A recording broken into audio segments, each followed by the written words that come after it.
What you doing out in these streets, slave rule? What you doing out in these streets? What you doing out? What you doing out? What you doing out in these streets?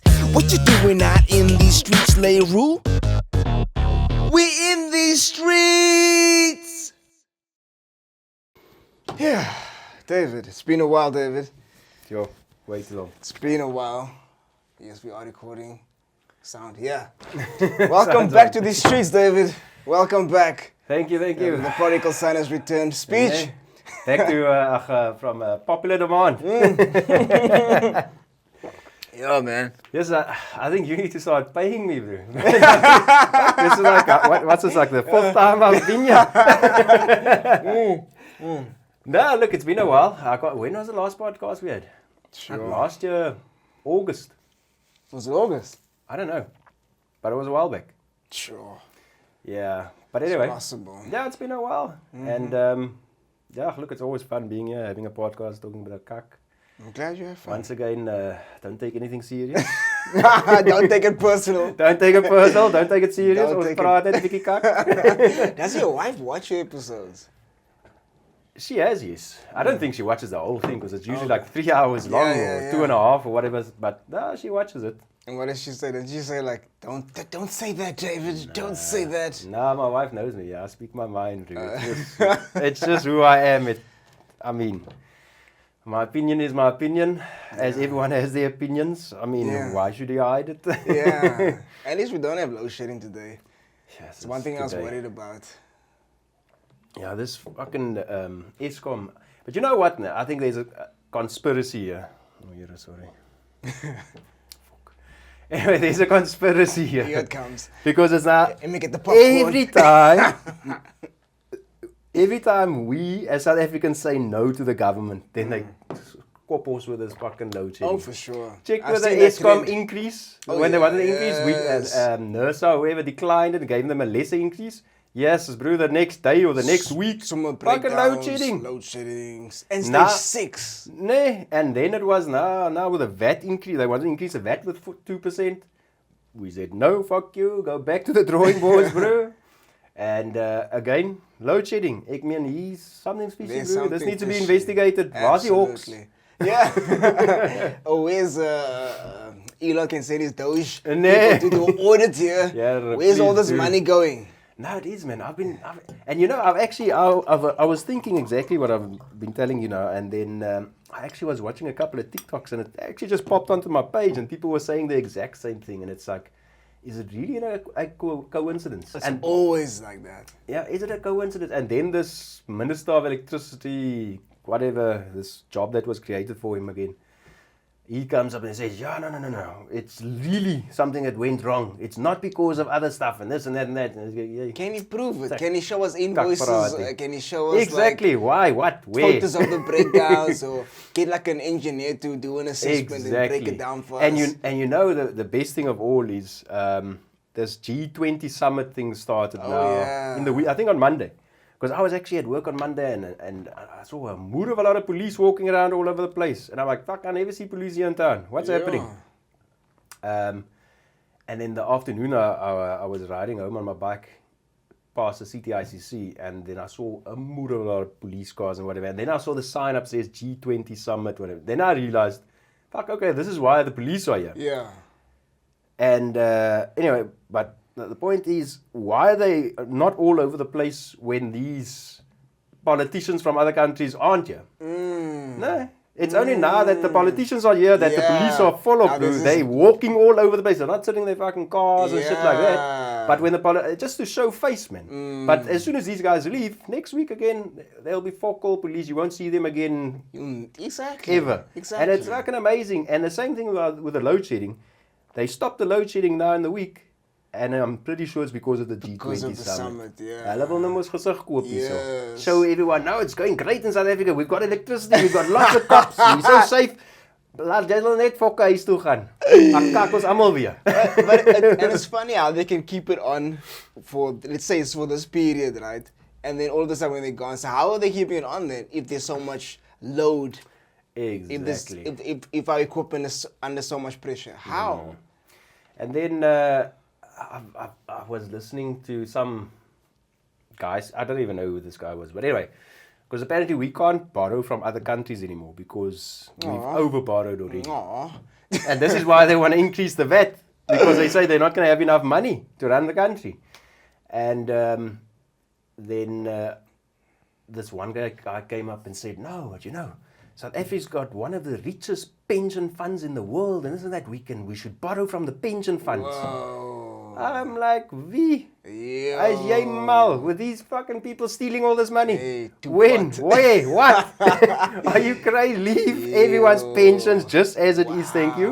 Otherwise, all of us will be screwed at the end of the day. But do you see what fucking cars they drive, man? Like BMWs, You know, that Benz. irritates me, bro. You Why can go do get you- yourself a Toyota Corolla and you can also put bulletproof windows in there. Exactly. Like, why do you need that type of car to do that type of work? It doesn't make sense. And it's not even your money you're spending to do that. Exactly. And I mean, they've got 2 houses, one in Cape Town, one in Pretoria, wherever. Yeah, like, They've got cars, obviously, here and up there, Pretoria, Joburg, wherever it is.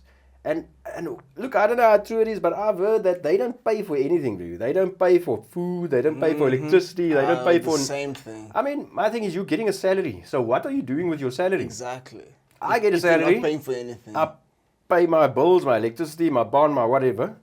So why are you not paying for anything? Why are you getting everything for free? I mean, you're already earning like 2 million or $1 million a year or 1.5, whatever it is. Even more than that. Which David. is a mood of a lot of money. And then even you more still than get that. free groceries, free this, free that. Nah, bro, something's fishy. Something's fishy. There's lots of cost cutting that can happen. Yeah. Where's Elon?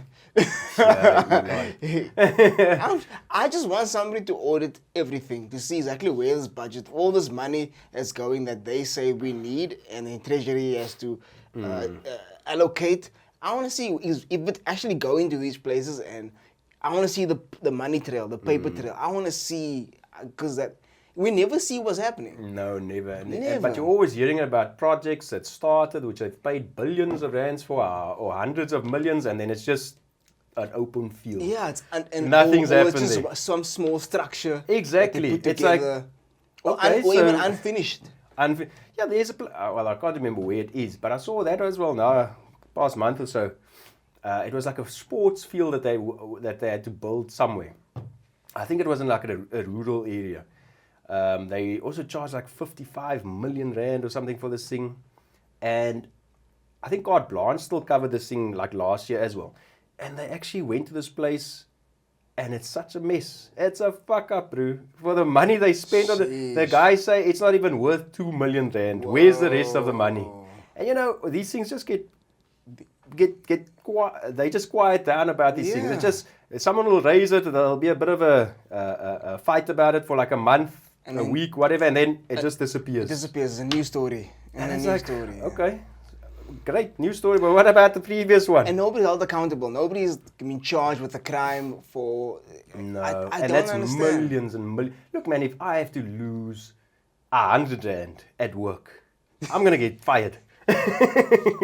I mean, these people are losing us millions, and they just get moved to a different department or something. It's like, what the fuck is It's just happening so here? much. Okay, I almost said something. But I don't want to. No, but it's like it's like that. Like you said, they moved to a different department. They catch and cack. It's the same. Like remember with the whole thing with the Catholic priests, whenever they get caught Oh yes. doing something that they shouldn't be doing with these poor little boys, then Yep. they just get moved somewhere else. They Yeah, just I get think we moved actually somewhere spoke else. about that on our last podcast. Did we? I think we did about the Catholic I Church. can't even keep track of all this shit. But, yeah, you're people right. need to be held accountable. That's at the end of the No, day. but That's the it's main not thing. happening in this country, and especially with politicians. I mean, us as normal South Africans, look, you do one thing wrong, you're screwed, bro. And Yeah. you're up fork. Yeah. But these politicians, they get away with anything, and I'm sure they can get away with murder as well if they really wanted to. Sure. It's I wouldn't put it past that crazy, crimes man. get committed Even- to keep people quiet. Oh yes, You no, know, definitely. It's whistleblowers It's a disappearing. mess what's happening here, and even this Zondo commission and there were like 2 commissions, fucking Zonda and something else. What happened to that? Yeah. Why has no one been arrested? Why is no one in jail? Why is there no Nobody. court cases ongoing? I mean, they had so much evidence against so many people. I mean, they released how many reports to the president about the wrongdoings and this and that that's been found in these commissions, and yet here we sit. Nothing's happening to anyone. Nothing. It's like, great, look at that woman from, I think she was at SAA. I don't know if she was in charge, what she was doing there. But What anyway, happened? she was she was also a part of the Zonda Commission. They were interrogating her and so on. And she was like a CA. And I can't remember the whole story, but it was something about money that got misappropriated or went missing or something. And then this judge like asked her, okay, but you are a CA, how did you not pick this up? Yeah, and this woman couldn't answer for call. It's like, did you buy your degree? Wow. What happened? And it's, yeah, bro. This is why most of these SOEs are just screwed up. They fuck because they hire people just for hiring people. Yes. They don't take the best guy for the job. No, they don't. It's They don't. jobs for pals, I suppose. I don't know. No. And then, did you hear this thing about the army now? Wait. Bro. I think it was last Are you week. referring to the DRC? No. Oh, something else. But they had some press briefing, or I don't know what it was exactly. But this, not the top guy in charge, but I think it was like the second in charge guy in the army. He came and he was talking to the politicians. I think they were in the room. And he was telling them, yeah, but the politicians are like, want a Mickey Mouse army. Because we can't cover our borders, we don't have enough money to defend our borders, and we don't have this, that. Yeah, this guy went off on the politicians. Whoa. And then he still says something like, and I know today I am protected because my general is here, or whatever the top guy is here. Yeah? And I was laughing like, fucking hell. And then they put out like a press statement, the ANC, to say he should never have spoken about that in public and this and that. There's channels to follow. Holy but obviously he's shit. probably Yeah, been I'm following sure the he's channels, exhausted all and the no one options. has fucking done nothing. And it just proves to, like, all of us have thought for how many years already, our army is useless. Of course. We have nothing in our army. Nothing. I mean, we're running around with old helicopters. I mean, when this DRC thing happened, they said, we've got like 120 odd helicopters, this Roy Falk helicopters. Oh, yeah? But only like 1 or 2 of them work. The rest, they don't have money to service and stuff, so it's just sitting there. Shit. I'm like, really, bro? And then you want to go fuck around, and you want to threaten people with war. Who's going to fight? You're going to knock on my door, have your fucking wegjaag, bro. I'm not fighting for fuck all. Fuck all. That's You your- go over there. that's- Mr. Ramaphosa, gun. He's a gun. That's your beef, homie. That's your beef. You're gonna fuck around and find out today. Exactly. And No. then that, is it Rwanda? I think it was Rwanda, yeah, that he was threatened. And then this guy came out. Did he and threaten Rwanda? I think it was Rwanda. What did yeah. he say? And it was something about that we're not afraid, we'll go to war with them if we need to, and this and that. Whoa. And that's when I said, bro, we don't even have a fucking army. Who's going to be fighting this war? Look, Rwanda's only as I've heard, I don't know, I haven't Googled it or whatever, but apparently they're a very small nation. They're like 2 million No, people. but still. But the thing is, they've got backing from Israel, who already doesn't like us. shit. They already don't like us because we've been fucking around with them as well. They don't need a reason. And their military power is, for a little place like Yes. like they are, is much stronger And than they ours. got backing from other countries. And they got backing from America. Exactly. And so, I mean, you want to go fuck around there, who's going to back us? Russia. Russia's got their own problems currently. They're getting fucked up in Ukraine. A little country like that's fucking Exactly. moves a country up. Exactly. I mean, I don't yeah, I don't know. But anyway, then this Rwandan president came out and said, yeah, the only reason we are apparently in the DRC is because Cyril has interests there in mining. Oh, yeah. So it's like we are actually just protecting his mine, private yeah. interests. I'm like, yo. And this came out, and again, very quickly it got hushed. It's like, okay. So you don't hear that again, huh? No, they spoke a little bit about it in Parliament, I heard, but we never, nothing was ever investigated. It's like, okay, when are we getting the answers now? Is it really? Yeah. Because if it is, this is fucking treason, bro. Exactly. You need to get fucked off. You can't do that, cock, man. I mean, for your personal interests, can't do you that, send the man. army there, and how many people, like 13 people dead? Dead, yeah. Yeah, bro, then you need to go to jail for this shit. And It's you- your and- fault they're dead. And you hear that, cock, that 2 of the South African soldiers were impregnated while they were Oh? at war. Yeah. Look, I guess it's it gets boring over there. I don't know. How the fuck, man, bro? Like, yo. You're supposed to be in a stressful situation and you I've wanna never in my mess life heard of around. a situation like that before. Yeah, get impregnated while over there. That's fucked up. And apparently, there was a guy that he said, "Nah, I wanna go back home." Huh? And he's just been waiting because they can't get him home because we don't have the transport. We can't fly him. We can't fly him back. That's amazing, bro. And obviously, these women need to go back because now they're pregnant. So And how many millions of rands aren't we spending having these guys over there that's got, I mean, in a country that's got nothing to do with us, a war that's got nothing to do with us. Nothing. We're spending money, but yet they want to raise our taxes by 2% of VAT because we don't have money. But we got So money for why this the fuck guy. are you wasting money overseas? Bring those people back. Exactly. Let the legal sit. Let them fucking go into these gang areas. They can go work Yeah. there. We need them more in our Yeah. country than they. Then Well, we need them in the Let's first DRC. equip them. But exactly. Let's first get some funding for them. I mean, we're driving around with old vehicles. We've got old guns. And apparently- we still got those Caspers from Yes, apartheid. but exactly. They've Yeah. never invested in the military or even the police to get new equipment. Yeah. They're using apartheid Oh, they era got stuff. fancy cars.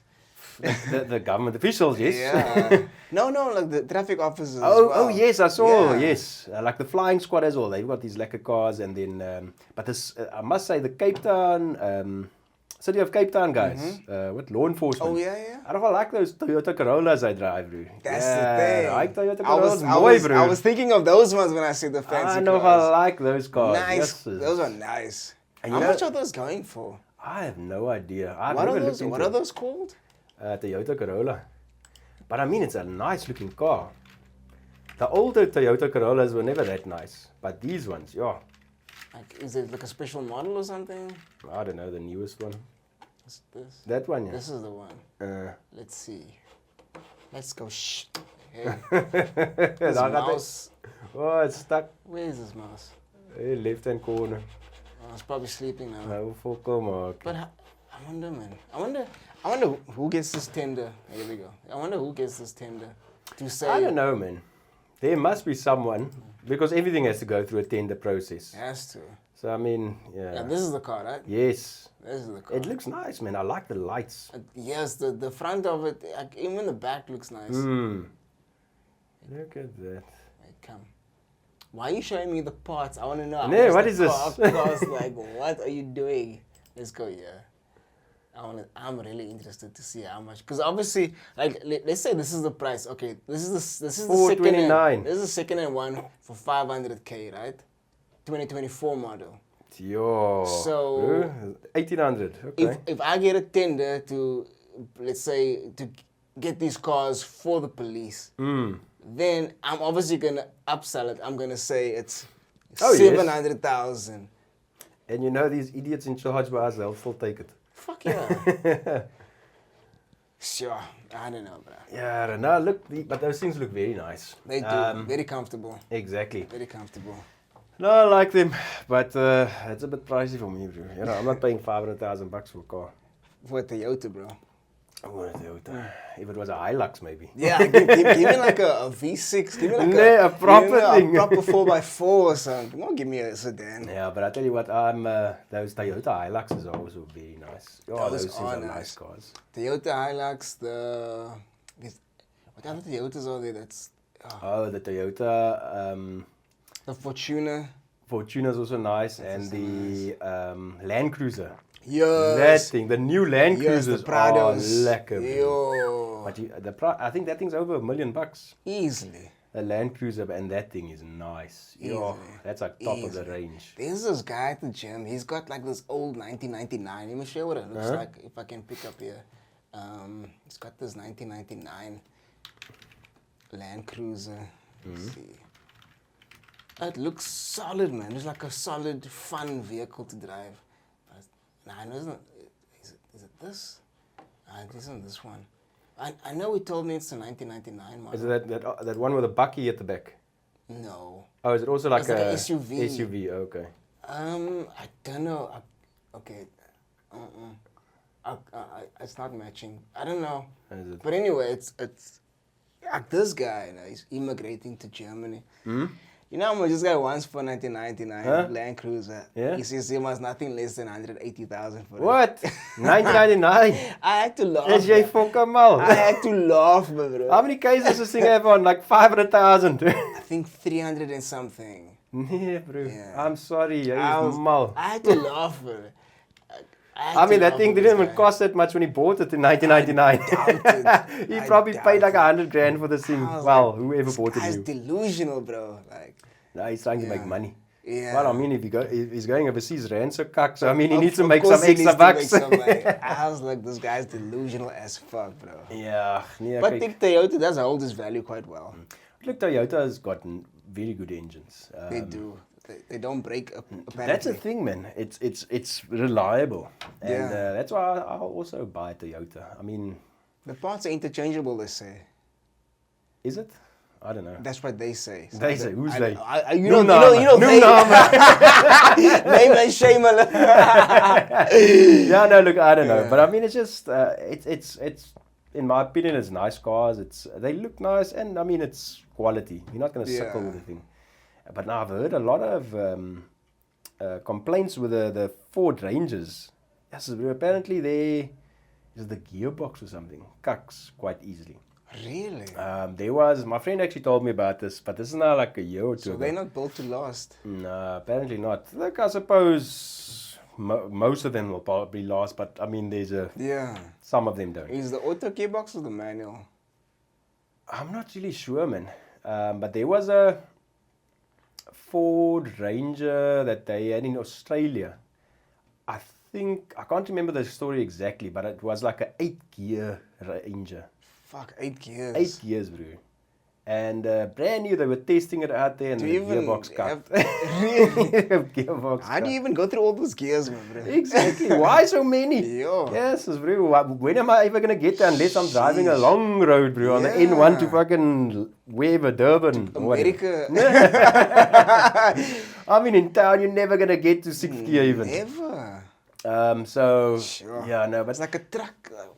Change, Nee. short changing the This whole is- time. so look, I've never really experienced it myself that it's cuck cars or whatever. Look, they look quite nice, the They do Rangers. look nice. But I've just heard from a couple of people now already that apparently it's not very reliable. The gearboxes, I think. I don't know if the engines are different, but yeah, apparently the gearboxes are a bit cuck. Maar ek weet nie, elke ou se eie ding. I mean, go buy your Ranger, let me know. I guess it also comes down to how people treat the car, the servicing at the time, if they're changing transmission fluids, if they, I don't know. No, definitely. If you're not looking after the car, you're gonna get problems. You're Doesn't gonna- matter which car you've got. Yeah. But look, if this thing is being serviced regularly and if And it's- you're looking after the thing and it breaks, and I mean it doesn't even have 200,000 kilometers on Nah, it, because I mean a gearbox lasts. Of course. Well, it's supposed to. Then there's a problem with that Yeah. thing. But back in the day, I don't know if you remember, but the Opels, they used to apparently have very good engines as well. Which one? The Super Boss, that Range, or the Cadets, the old I Cadets. think it was or- the ones that I'm thinking of was like the Opel Astras. Like 2000s, from 2000 up. Okay, yes. And apparently those things you couldn't break the engine Really? or something like that. Equity, hoe dit werk. But apparently they had very good engines as well. And then now these things have Whatever just happened to disappeared. those cars? I think you only get like the SUVs now in Opels or the Buckies as well. But I don't see many of them. No, look, and Opels used to be lekker cars. I can remember my mother still had an Astra, a 2-liter Opel Astra EI or something. It was like the fancy one with electric Yeah. windows and whatever. Not leather seats, but comfort line. yeah, nice car. And this thing had power. Yes, I can remember we went away every December we used to go away. And this year, I think it was in 2000, we went away to a place in Mpumalanga called Dikololo. It was like a nature resort type sounds thing. fucking scary. Moose of fucking spiders and fucking everywhere. Yes, it's Yeah. fucking bang. Anyway, so I still lived in Durban, so we left. It was myself, my mother, father, brother, and sister. So it was a full car. And so you have to drive all the way through Joburg, from Durban through Joburg. And I think there's a place, is it Brits? get to Brits. You're in Brits already, yo. Yeah, and then from there you have to take this gravel road to this place. I don't know how many kilometers. Anyway, so we were like driving. Brand new car. My mother got it like in December. And we are driving on this dirt road.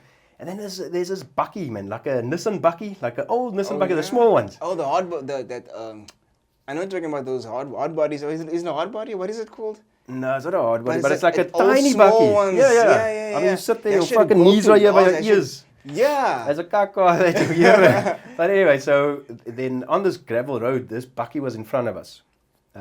We caught up to it. And there was like a couple of guys sitting in the back, and I'm assuming a couple in front. And as we were riding, the one guy decides, fuck that, he throws a beer bottle at us. And What? my mother like slams on the brakes, and fuck, this bottle just hits in front of the car, luckily not on the car, and just scatters, poof. So she's going, and now my father's like, fuck, you need to overtake these fucking guys. Whatever. So she like hoists foot, bro, overtakes them, but they chase through. Look, it's a cock bucky. They're not going to chase very far, but the problem is it's a gravel road. Why were they chasing you? Fuck knows, they were just fucking drunk, sicker man. Fucked up. And they were like chasing us down this gravel road. And my mother's like putting foot through, moving down there. And all of a sudden we hit this fucking hole in the road. Jesus, bro, it's just like, bah! Fuck. And I thought this car was going to be fucked. But anyway, we eventually lost these guys behind us because we could see the lights in the rear. And we got to this place, this Dikololo, at the entrance gates. And that hole we hit in the road fucked up the fuel line. Oh shit. So we made it there just in time. Ew. The fuel started running out, obviously, when we hit this road, this hole, and we got to this gate. And there was just fuel all over the floor. So somehow we got the car to like the reception area. Oh yeah. And then it just fucking died. It was done for. The fuel obviously ran out. Yeah. Lucky for us, we got there. And then we had to like walk to our bungalow, which wasn't too far, but that was fine. And then my mother had to call like the Ski Delta place that used to sell, that where she bought the car from, and they had to come fetch the car and fix it while we were on holiday and so on. But I mean, this thing was fucking, that thing had a power, but these fucking idiots just want to move us here with bottles. Because the problem is also, we got there so late at night, man. Because I think we got there like 8, 9 o'clock, it was like dark. So you can't really see much on the gravel road either. You're just hoying and hoping for the best. And luckily we made it. But yeah, no, look, that Opel was a nice car. Shit, that's crazy. Yep. Now Opels are good cars, and now they're fucking gone. Then Opel, they must sold Opel to Chevy or something. Chevrolet. Did they really? Yeah, man, can't you remember with the Opel Corsas buckies? They then came out with Chevy stickers on it. But now I think Chevy's also out of the country, so it's now gone back to Opel. I don't even know what the fuck's happening with Opel anymore. Sure. It's a yellow fuck up. Because I only see the mini SUVs Opel and the yes, buckies. I've but I seen don't the see mini anything SUV else. thing, yeah. No, and they used to have such nice cars, and they it's like their reputation's just out the window. I don't know what happened. Yeah. They were a popular brand. They were very Yeah. popular and were nice cars, man. Can you remember the Opel Astra? I think it was an IS.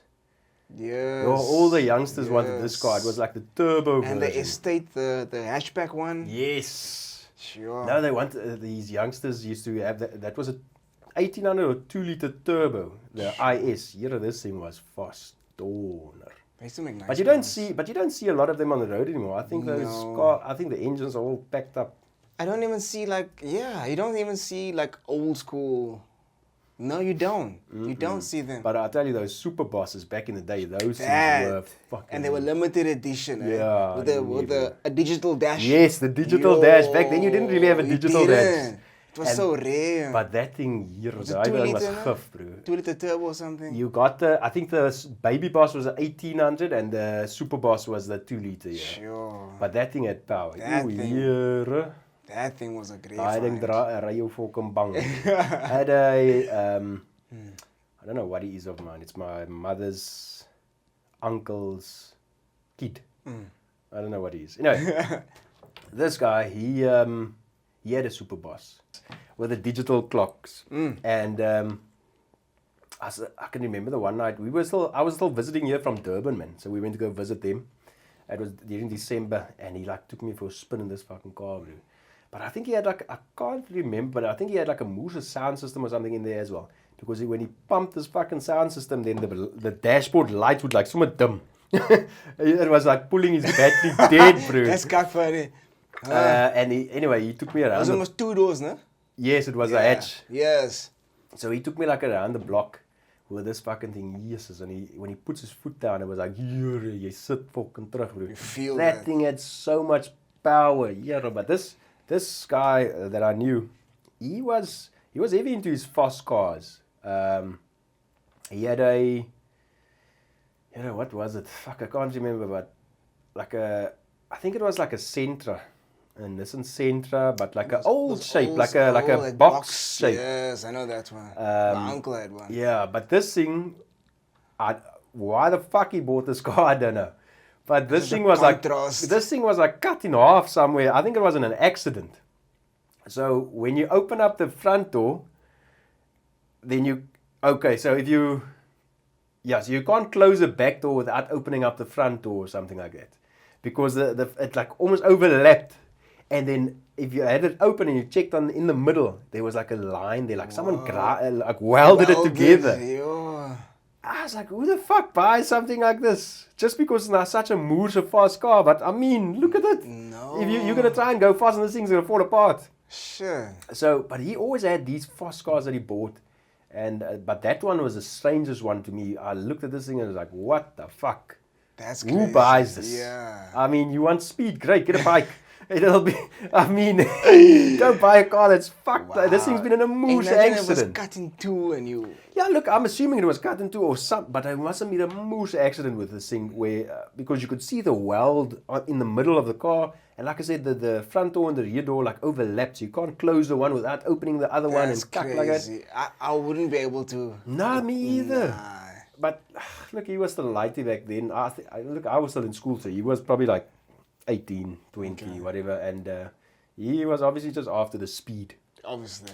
Didn't care about the rest, and was he by slimmy, bro. Yeah. Because when you're young, you don't care. You just want to go fast. Exactly. Nah, but fuck that. At least I want to be safe as well, sort of. Yeah. Especially the older you get, if you got family, if you got like a wife and a child, then obviously you want to be safe. You want airbags, you want ABS braking. Yeah, when you're young, you don't care. Get a golfie. That's fuck all, and bro. It just goes. If he dies, he dies. But can you remember those Uno turbos? Yeah. Bro, those things were so fast, but it was a casket on wheels. 1.1 liter engine, huh? No, 1600. Oh, 1600 turbo. 1600. 1600 turbo. It was a Uno turbo. 16 turbo. This thing was as fast as the M3 back in the day. Holy shit. I think it was either faster or it was the same speed, like 0 to 100. Holy shit. But this thing was incredibly fast, but it's because it was so light. Yes. It had a 1600 turbo, but it's such, Was you it know what two- an was Uno it looks like. two-door? Yeah, it's like Yeah. so light. But this thing didn't have fuck all safety features other than it honors a seatbelt. And I think even that seatbelt is a bit sketchy. Bro. I mean, there's no fucking impact bars and roll cages and airbags and shit like that. I think if you're in an accident with that thing, you're dead. But That's why you don't see these things around anymore, because they're all fucked. But it was such a popular brand. Popular. I mean, there's how many Unos? You saw Unos everywhere. Oh, it was. How many did they sell? I mean, they should have. Oh yes, Uno was very, very popular. Very popular. And then it just died. Disappeared. It disappeared, and especially the Uno turbos. I mean, I'm sure you can still get an Uno turbo, but you'll pay an arm and a leg for it because it's now rare. Collector's item type of thing. But I think a lot of the youngsters bought these things because it was much cheaper than, say, an M3. And you had But it had the same speed. Yes. So you'd buy this thing, but I don't think those engines lasted. Man. I think the turbo. I still don't agree with these cars where they put a turbo on a fucking 1000cc engine or 1400 engine.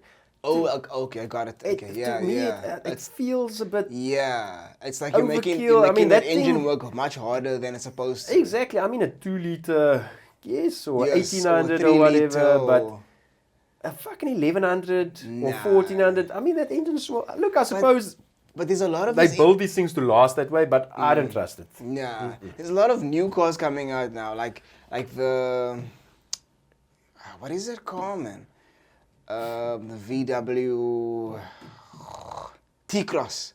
Oh, Tico, that actually looks quite nice. Yeah, but it's a three-cylinder engine. Three-cylinder? Three-cylinder, 1 liter turbo. Oh, no, thank you. You can keep it. So, I don't know how that works, man. No, And I'm not interested. There's so many three-cylinder engines now with 1 liter that's coming out with the turbo. Because they say it's very economical, but it still has the power. That's the sell behind it. Yeah, but does it have torque, though? I mean, can you actually tow something behind it, put a trailer on it, and I mean... I don't know. I don't think about... Look, I don't know what that turbo's set to. I don't know what type of turbo it is. I think you'll burn the turbo out, bro. No, because you get like... I don't know if all of the three-cylinder cars have it, but for example, the T-Cross, you get the normal mode. I don't think the turbo is initiated or something, but then you get sports mode. Oh. And then apparently that fucks off. Oh, really? Yeah, so you get to sports mode. So I don't know if all these cars, Yeah. even that EcoSport, that that mini SUV Ford EcoSport stuff, that also is like a three-cylinder, 1 Really? liter, Why? turbo engine. No, man. It's a lot of these cars nowadays. What are they doing with cars these days? I mean, they're giving you less for more. More, I mean, yeah. like this, I think it's a GTIs, a new Golf GTIs are also coming out with 1400 or 1600 engines, but like turbo. Slapping on a turbo. I think, I might be wrong, but I think it is that, or the TSI or whatever. Or the TSFI. But- TSFI. Something like that. But I mean, you're giving me a fucking 1400 engine, but I'm paying the price of a fucking V6. What the fuck is happening? Yeah. The engines are getting smaller, but the prices are getting Prices higher. are going higher, yeah. It's like, okay, great. I still like the rugged old school 4x4s, the V6s, you know. Look, I even still though love I that. can't afford a fucking V6 or V8, yeah, the petrol's a bit rough, but You I know, mean... I test drove a Jeep Cherokee KK. Oh, yeah? 3.7 liter, let me show what it looks like. 3.7. Yeah, Yo, where's bro, this thing? petrol. Let me just wait there, but I was having fun. It wasn't about being cost effective. KK. I think it's a 2010 model, I think, this thing. Oh, that's a nice one. This thing, David, I will not lie to you now. I've never felt that type of raw power in my life. really? Bro. And this isn't turbo power. This isn't turbocharged. This is a normal straight, or normal V6, but no, not turbo aspirated. Yes. David, I promise you now, I just put my big toe resting on the accelerator. And it You goes. just hear that thing, like yo. Nice. Yo, you can feel that thing got the raw power, man. You just feel that power. Yeah. Yo, it's insane. That is flipping, but that thing looks big. It's huge. Yes. David, you sit in that thing now. It's the whole cockpit it's like he's like, yo, this is too big. It's like it's so spacious. It's like, yo, like what the fuck did all You can this live in space? this place, in this thing. Yeah, get in the back seat. I was like, yo, this is nice. Like, I can put a whole bunch of women in here. I was like, yo, you open the boot, like you can put all the seats down, so it becomes a whole flatbed. Yeah. Yeah, like, dude, this car has everything. Like, for talking about family, talking about Yes. fun off-road adventure. Just, it's a fun ride, man. It's an Nice. absolute fun. Automatic. It's got full hours, it's got leather seats, it's got a sunroof. Well, some has sunroof, some don't. Yes. It's got. But the one that you test drove, did it have the sunroof? No, it didn't. Oh, okay. It's got no. It's got this 4x4 one, so you can switch to 2x4 or 4x4. You Oh, don't drive okay. 4x4 all the time. So you can save a little bit of petrol, I A think. little bit. But this thing, the power, man, it's insane. It's insane. Yes. Absolutely insane. I was like, yo, this is. You said that was a what? 3.7 liter. V6. Yeah, V6. Yeah. Yeah. You get the KJ, which is the model before this. This is the one before this. That's his predecessor. Sorry. Hey. KJ. Oh fuck. KK. I did it again. Here we go. See, this is the one before. This is But that predecessor. one doesn't look as nice. You see, I don't like like a bug eye type. but then you see, even the interior of the KK also is completely different. The interior got like a screen. It's got Oh, is it more like electronics. upgraded? Yeah, it's more luxury. Yes. Got heated seats. It's got. Sure, it's- fancy, bro. It's nice, man. Like, Nice. like you get a lot of bang for buck with this Yes, car. yes. It's just the petrol is the. Yeah, no, look, that's something that sits in your garage. Take it out once a month and you get paid. It's like a weekend toy type of thing. Yes. It's perfect for off-roading and stuff. Nice. Perfect. But yo, that thing, I was like, yo. Even the guy I was with, he was. It wasn't his car. He was visiting that lady. I think that was his aunt. So he took me on this. He said, "I'll go with you." Yeah. Let's test drive. Even he was like, "Yo." Oh, really? he was like, "Yo." This is crazy. I was like, "Yo," but that thing is nice. I was like, "Yeah." I've got a friend. His father used to have a Nissan Navara V6. I don't know what size the engine was. That's nice. But a Nissan Navara that's Bucky. a V6, yeah, that's yeah. for sure. And we went to this place in, I think it's there by Worcester. What's it then? Klipkrans of Blaukraan, Klipkrans, fuck, something Where's like that. that? Wolfkop of, What damn it, that? Are we going much further I don't now? know. No, fuck, I think it's called Klipkrans. But anyway, it's there next to some river. It's like a camping area.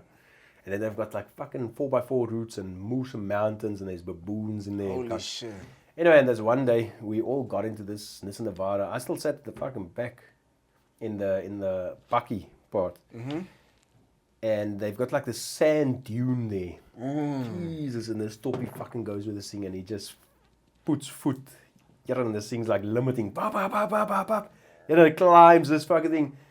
And as we get to the top, it goes like that and then it comes down. Yes, this thing fucking goes in the air. Not like the back, but the front.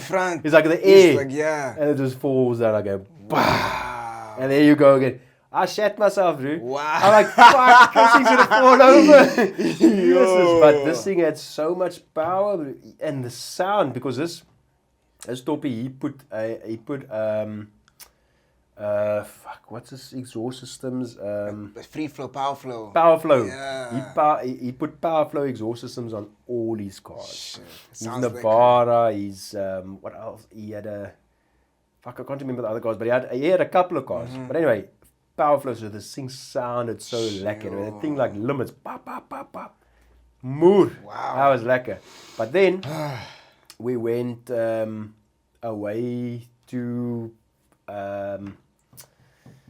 Fuck man, that Gansbaai's area. Oh, that side. Yeah, so it was Easter weekend, so we went there the one weekend. Also with a Navara, and then the fucking clutch started slipping. Shit. Oh no, sorry, it wasn't with the Navara. This was his other car. Okay, so he had the Navara Bucky, and then he had a Jeep. Oh. But an old Jeep, like a 1999 or something. Old The Jeep, old but Cherokees. proper. I think it Nice. was, But it was before either later- V6 or V8. No, it must be V8. Yeah. Those ones came in a But V8. it was a fucking meneer. So 4 anyway, liter Yeah. minimum. but this thing was automatic. So we went, and then while we were there, we went somewhere, and we came back, and then the fucking clutch started slipping. I mean, it's an automatic gearbox. It's not like you have to shift it yourself, but he's like in Shit, gear, so and then the all of a gears sudden are it'll just slipping. fucking slip. Shit. Yalla fuck up. So that Easter weekend, we had to drive back with my friend's car to come home to come fetch the Navara Whoa. and a trailer to fucking tow this thing. Yeah, so one day, I think it was like on the Saturday, it took us we were on the road the whole fucking Saturday. Holy shit. From that way, coming home, picking everything up, going back that side. Yeah, it was I was so exhausted that day, bro, from driving and all that cuck. We wasted a whole day. Wow. And then, you know, it was the simplest thing to fix that fucking thing. It was literally a filter in the gearbox or something Oh, wow. that got clogged, Oh, and that caused it to slip. shit. So all the uncle had to do, he still took it to people, but he worked on cars himself. So I can't remember everything he did, but he just couldn't get this thing fixed. And then I think he Googled it or something, and they were talking about this filter. So he ordered a new filter, and it had to come from Joburg, or they had to get it from somewhere, and from Joburg it'll come. So he got this new filter, put it in, it fucking worked. And then he discovered he didn't even have to get a new filter. The old filter that was in there, he just needed to clean off, like spray off, and put it back in. And then this thing went again. Yeah, but it's like such a simple little thing, just a bloody filter. that you would never think I of. think the whole gearbox is fucked up. Exactly, because he thought this thing's moerto, the gearbox is fucked, and luckily it wasn't. It was just like the filter. Sure. But yeah, that was also a lucky thing. That Jeep, yo, we went Power. Where did I go 4x4ing? Was it with that one? He had a couple of 4x4s, but Mm. I think it was the Jeep. We went here somewhere in behind Brackenfell, that road with all the farms which you can take to Stellenbosch. yes. I don't know what the road's called. Anyway, there's a farm up there that they've got 4x4 trails. So the one Sunday, myself, my friend, and his father, we decided, fuck it, we're going to go up there. Yeah, the Stoppie knows how to fucking ride. Shit. 4x4, this whole fucking Jeep is like hanging on the side. Yeah, I'm sitting here Holy shitting myself because it feels like this thing's going to dop over because it's like this ravine type thing. So you're like going through it and then this whole fucking thing is going like that on the sides. Where you now my friend's father, he opens a window. Yeah. And he like touches the ground. He's like putting his arm on the ground. No ways. Just to show we're like fucking on the ground and this thing hasn't Yo. fallen over it. Anyway, so usually that route that you take, you're not allowed to do it alone though. You have to have someone with you to be able to pull you out if shit Yes, in hits the case fan you or get stuck. whatever. Yeah. But somehow he convinced this guy that we'll be fine because he's done it before. Okay. Look, we were fine, but It's a professional. there were a couple of sketchy moments where I thought, oh yeah, what I was playing now. I watch these YouTube videos where people do the off-roading. I was like, not the fuck, bro. Yeah. Look, honestly, if it was my car, I would tell you, oh, fuck you, I'm not doing that. I'd buy a 4x4, but it's never gonna 4x4. Because, I mean, you pay a lot of money for these things and it just rolls or it breaks, breaks something. Yes. And it's a lot of fucking money, so... Because obviously it's a skill to go off-roading. It's not Oh, just yes. jumping in your car and Yeah, you they've drive. got different levels. I never knew all of this. This uncle taught me this. You get like a level 1 to 5 track. So the 1 is like the easiest. I think it's 1 to 5. But yeah, so the number 1 is like the easiest tracks, and then 2 it gets more difficult, and level 5 is like fucking the up there. Yeah. So, and this Toppie, he went through all this shit, bro. He loved it. I mean, the tires he bought, fuck, these things had these moors of fucking tires on Jeez. and shocks and ek weet nie wat se kakalsie. I won't mind doing that with sand, but don't give me rocks and Nee. a dam and... Especially a dam, I don't want to drown. But I see these cars going in, like the whole engine is covered and they Yes. make it through, bro. Like, yeah. There's this guy on TikTok that I've been watching. Well, it comes onto my feed every now and again. I don't know where they are. But they've got like, almost like a competition, him and his buddies.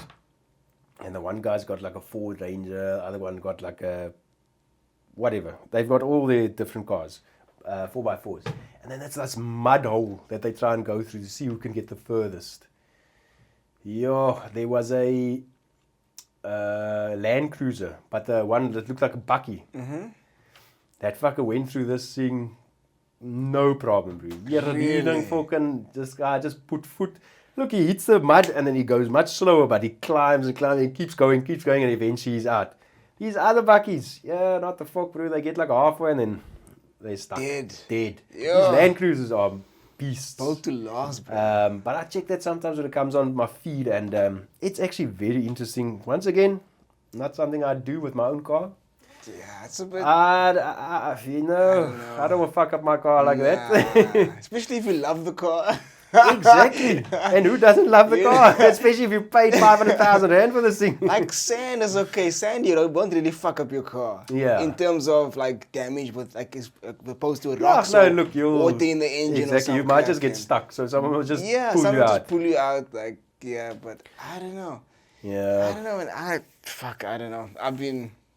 Yeah, but then you see these guys doing this 4x4ing with like fancy new bakkies, man. Oh, like yeah. New Rangers, new Hiluxes, things like insane. that. I'm like, bro, you just paid like 800, 900,000 rand for this fucking car, and you fucking it up here in the mountains, getting scratches and shit. It's like, these guys have money to waste. Exactly. Eh? I mean, Jesus, who does that? Go get yourself an old bakkie, an old Colt or something, Colt or a rodeo V6 and try it with that. But those are people that probably sell the car after a year or something.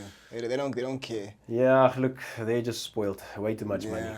But I don't know. I've got this, I don't know. I've been, I want a 4x4 so bad, I don't know why. No, but same with me. I'd love to have a 4x4, but I'd never actually go 4x4ing with it. It's just knowing that you've got it. Yeah. If there's a problem, you it's can. The comfort, the safety. Oh, yes. The power. It's a good thing to have, man. It's lekker. It's It lekker. is. No, but I'd like a Hilux, Toyota Hilux bakkie, but obviously the double cab. Oh, I that think one. that would be. Look, Which the thing one? is just, The newer ones or? look, anything from like I like. from 2000 and maybe 15 up Yeah. would be lekker. It's just I still like the rugged looks, man. Like, Oh, is it? I don't know why. Like this new car, it just doesn't do anything for me. It doesn't get my dick hard. Like the old school ones. that is like, the sexy, no. They're too pretty. They've got too much makeup and shit on. yeah, like take all the cock off, man. Yeah. I don't know. No, look, I just think a bakkie is just a lekker thing to have, especially like a double cab. I mean, it's versatile. Exactly. You can fucking move. You need to move house. There we go. We've got a Yeah. bakkie. You can hook a trailer. It's a good It'll go. thing. It's always and a the good family thing can to sit in have. front. You don't have to sit in the Yes, back. It's like. yes. And if you go away for a weekend, there's a more of a lot of space in the back. Yes. Just get yourself a lekker And canopy. if you have a dog or dogs yeah, and stuff, exactly. man, it's lekker. So it's versatile, and that's why I'd love to have something like that. But yeah, near here, bro. And I see these things all over the roads, the Rangers and the Hiluxes, and You know, like I normally do these runs. Now. I'll tell you, I don't tell you now on camera. Where I do these runs. And one Saturday in the morning, I see this. You know that old Jeep that you spoke about earlier. Now, it looks mint condition. It looks so mooi, man. Like it's probably like a 98 or 99. Yes. Old Jeep Cherokees, man. Like, and it's a weird color. It's got this. I don't know, but it's a nice color. yeah. Nice color. It's very rare. Huh? I see this thing and I was like, yo, that's nice. When you just hear that thing, like, that it bass to it, man. Yeah. Don't I see that same car like a few days later on Huh? Marketplace? Oh, really? Yeah, that same car. Exact I one. was like, yo, but it's like 300,000 Ks and it looks like 1988 in the dash and Yes, the yeah. seating and everything. So it's just ancient, man. Yeah. And it's a 4-liter. I was like, yo, And how much did they want for that one? 80,000. 80. Oh, 80. Yeah. It's not a bad price for that thing, because that thing is solid. It's, Oh, it's a yes. lot of car, bro. But that's like And I think it's 8-cylinder as well, a straight 8-cylinder. Sure. Yeah. But look, these old cars were made to last, man. Yeah, Now man. these newer cars are just fuck you.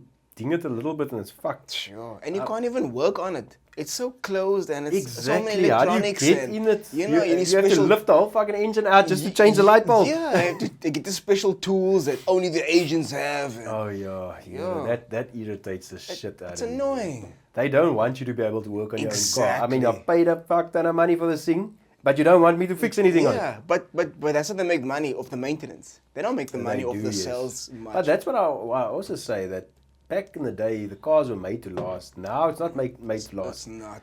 It's made to last maybe a year or two or whatever, and then the problems need to start. As soon as it's out of warranty period, Oh yeah. then the problems need to start for them to start making money, and then it has to go to the garage. and go. Yes. Back in the day, look, even in like the 90s, 80s, those cars were tough. Tough, Look at the Land Rovers back then. Oh. Yeah, bro, that thing was like fucking bulletproof almost, Yo, man. I remember I those mean, ones. yes, and those things also had Moose engines. Sure. You could drive through anything with it. You're not going to get a Anything. scratch. It was like Sure. proper car. It was like the Armageddon car, like It the was. world, end of the Oh, world. yes. It's never gonna break. Exactly. That's the car you want. This shit goes wrong. Now shit is just everything's so thin and so Yo. plasticky It's and so so brittle, man. Yo. Cuck. Yeah, literally cack. Exactly. It's why? It looks nice for now. Give me a year or two, and then it's gonna start peeling here or fading there, And or it's gonna rattling. Fold, and you know, it's gonna fold into accidents so easily.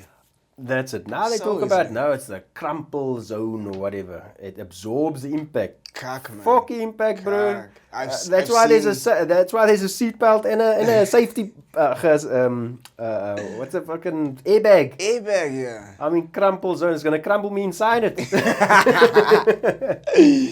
We checked that, right? Land Rovers didn't have what called crumple zones. I saw this video recently. This lady, I think she was. I don't know what she does, but I think she probably does panel beating or something, talking about when you buy a what do you call those bull bars? Huh? You mustn't just buy any bull bars. You must buy bull bars that also work with the airbag sensors. Oh yeah. Because a lot of them don't, because she's explaining like energy doesn't die, it just transfers. So if you get a cuck bull bar that isn't compatible, Yeah. that force, it doesn't stop there. It transfers into you. And sometimes the airbag doesn't feel it. So that doesn't open up. It doesn't, yeah. Oh. So then you fucked. Yes. So you gotta get one that's compatible. So if you feel a knock, it's gonna activate the airbag as well. I was like, I didn't know that, man, bro. Yes. I just see a bull, but oh nah, he's protected. You know, the thing is with airbags for me is also, you never know whether the things actually work or not until you're in an Yeah. accident. Because I've now checked in my car, there's now airbags all over the fucking place. Obviously in the dash, the steering wheel, it's got you on the fucking sides and there and that. What all, dude? This was a fucking cocoon. On your ass. Yeah, it's like just fucking airbags all over the place. But now I'm thinking to myself, I wonder if this shit actually works. Because my car's not new. So I mean, does it still work? Wait, do you have to service these things? No, I don't think so. It's just one day if you're in an accident, it's just open fucking play. Yo. Like, there was this one case, this guy was, I don't know if he sued Audi or something, but Huh? he didn't, or he was in an accident, airbag didn't deploy. Oh? So he's like, yo, there's a new car. What the hell? Why did it deploy? Then Audi was saying, nope. If you didn't wear a seatbelt, the airbag is not gonna Yes, activate. but that's I've heard that you have to have, because the seatbelt activates the airbag. Yes, to let The somebody, guy pop. to let the car, the sensor know that somebody's in the car. Their argument was that when they transport vehicles, that if there's no seatbelt on, sometimes the momentum, or when they, when they're on the trucks, man, something happens that the airbag just deploy while it's in transit. Fuck, that's dangerous, because what if I'm driving on a gravel road? And it That's- just deploys. Boop. That's the thing. So I was like, okay, that's a weak argument. It is kind of weak. I don't know They what- shouldn't be deploying just like that. This was like a long time ago, probably 10 years ago. Yeah. I don't know what happened to that case. Yes, isn't it? Imagine. But even those, can you remember the case with the Ford, what are those cars, man? I think you mentioned it earlier on, with the 3-cylinder cars. Oh, yeah. Um, The Ford EcoSport. EcoSports, yeah. Where these things just burst out into flames. There was a guy that died. Shit. And then there was like a whole Whoa. court case against Ford, and then they had they recalled a lot of the cars to have something fixed. Oh, is it the Kruger or the Cougar or Key- something. Key- I don't yeah, know. something I don't like know that. which one it was, but it was like those small SUV type Yes, things. I've seen those, yeah. Because one guy burned to death in this thing Holy because shit. it just, I don't know what Wonder happened. What happened? And I'm not really sure what happened, but I mean, there was a big guy went to court. They first denied everything, and then eventually they did like a recall to fix something that caused the fires. Yes, the spontaneous combustions. Yeah. But I mean, you know what irritates me is if there's something wrong in a car, just fucking fix it, bro. No. And these companies, especially these big companies, they always want to fight you on Always. this shit first. You have to spend millions of money before Always. they will decide to do anything. And you know, in that case, these guys need to be kept accountable, man. Because you know this problem exists. It's been reported to you how many times. Yeah. And yet you deny until we go to court and whatever. So if you want to keep denying it, then you need to fucking pay the consequences. Exactly. I mean, just fix this fucking thing. Fix it. I mean, people literally died because of that. Exactly. And Yeah. people pay money for this shit. Exactly. If I pay, especially if it's a new car, I buy it from you, I expect it to fucking work. Yes. Everything must work. Not just Everything. certain things. Everything. Every fucking thing. It's new. It's brand new. And that was also, but I've heard a lot of these stories. There was, what other car was it? Was it a BMW or something? Sure. Also same type of, well, not the same way someone died, but I mean, this guy bought the car. I don't know, I'm not 100% sure if it's a BMW, but something like that. Bought the car as well, and there was problems from day one with this car. He had it back to them how many times? Yeah. And eventually he like got stickers to put on the car to say, do not buy this brand, and what I think it was BMW. Don't buy BMW, this and that and that. Like advertising, not for people, not because they can't sort out the problem. I mean, it was a brand new car. If you buy something second hand, you're gonna expect Different story. Bro, it's Yeah, not new. But exactly. if it's new, there shouldn't be one thing fucker wrong. Not with it. enough. But there's a lot of stories like that where I hear that people are buying things new and then It's just there's yes. something wrong with the car, and And they can't fix it. There was also one, but I think this was maybe one of these new Chinese cars that we got here, where the check engine light kept coming on, Yo. and this woman or guy or whatever kept sending it back, and once again new car, and then they say they fix it and it comes back a week later the check engine lights on again, and then they eventually just told this person, no, but just drive it like that, there's nothing wrong. Just I mean, how the drive- fuck just can I? drive It's it check like engine that. light. When Yo. That's the eventually biggest I'm gonna error. need to check the That's engine the light, and then I'm biggest- gonna say, oh no, so it's nothing wrong. Like, And there's out of warranty. eh? So I mean, that to me that's ridiculous. If you cannot fix it, give me a new car. Give me a new Take car. this piece of shit, Exactly. scrap it, use it for parts or whatever, Yes. and just give me a Like new if car. I buy something on Takealot, I'm not happy with it. It's within 30 days or whatever. I send it back. No questions asked. Precisely. The same should work like that with the car. Exactly. The same. Man. Especially if it's a new car. Yes. don't and it's a sell lot me of money shit. now. It's a lot of money. Like there was this, there's this people, man, what's their name? View for You. Mm-hmm. You pay them, man, and then they go check out the car for you that you're Oh. interested in, and then they do an analysis. Oh, they're like mechanics and stuff like that, so they know their stuff. Yeah, so they check out like this stuff that you will never even look at, and they will show you in a video. You see this over And here. they'll You check see if it's this. accident damage, Yes. and overspray, and Yes, whatever. all of that. Then they'll check the history of the car to Wow. see, and then they'll find this car was in an accident. It was for sale as is. Somebody bought it. Somebody fixed it up and Oh. advertises there's no accidents. Wow. Stuff like that, yeah. Then there's one time he goes check out the brand new car now. Brand new at the dealership, Toyota. He plugs in the laptop where you do the diagnosis cable. Yeah. Plugs in that thing. Error codes, my man. Brand new car. Yo. Brand new. So look at all these errors here. Look at all these errors. That's mal. That's a new car. There should be fuck all But wrong exactly, with it. how is it possible to have errors on a new car? And you shouldn't even think of sending somebody for a new car. Yeah.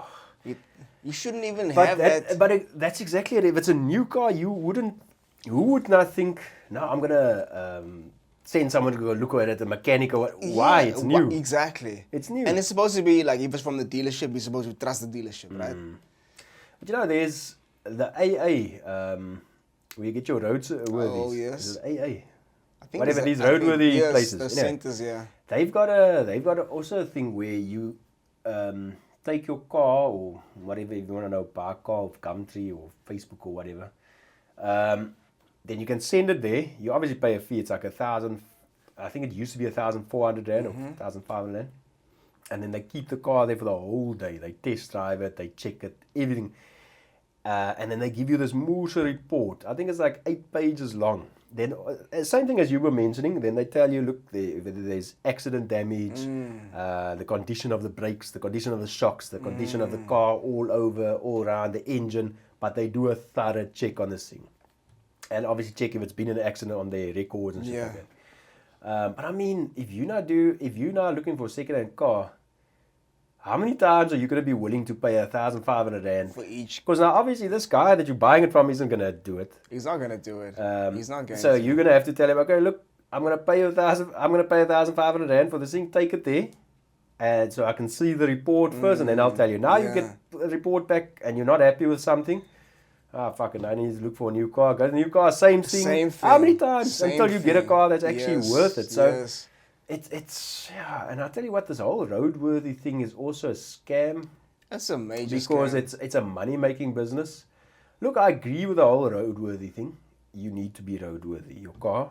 But yet there's so many cars on the road that's not roadworthy. Because the thing is, when you register the car in your name, you do roadworthy. Never after that again. Never. Until you sell it, then the next person needs to do roadworthy. Yes. So it might be roadworthy today, but in a year's time, it's fucking not.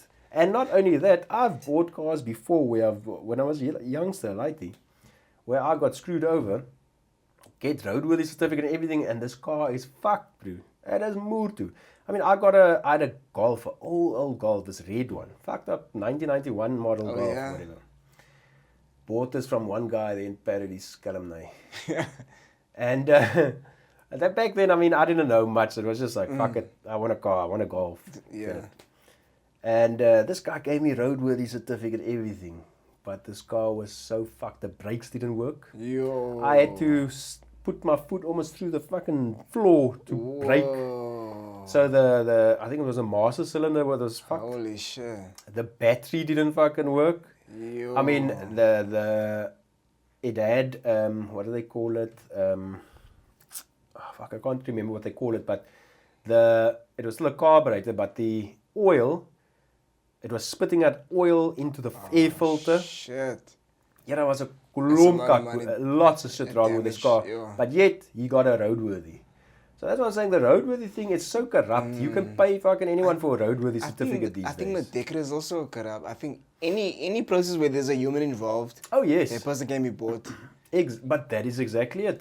And it's not something that you can do electronically, really. You have to have humans. Exactly. And these guys, they're pocketing your money. Of course. You pay him 500 rand instead of 350, so he takes his extra Like whatever. I've heard so many stories of people buying cars from a dealership that give you a decorator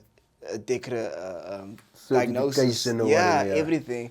And then a month later the car fucks up because like I've heard people that got decorators right that says on the decorator it's a manual but the car's automatic. Like what the fuck? How do you miss that, man? Exactly. Did you even check the gears? Did you even check the Precisely. No, look, there's a lot of corruption in that area, the roadworthy area. It's just like The whole you car can't industry. trust anyone that gives you a roadworthy on a car. It really means nothing. It's like an affidavit. An affidavit means nothing, but apparently it's a legal document. Exactly. I mean, how many lies can you tell on an affidavit? I mean, the police officer is going to ask you for proof of whatever you're putting on there. Yeah.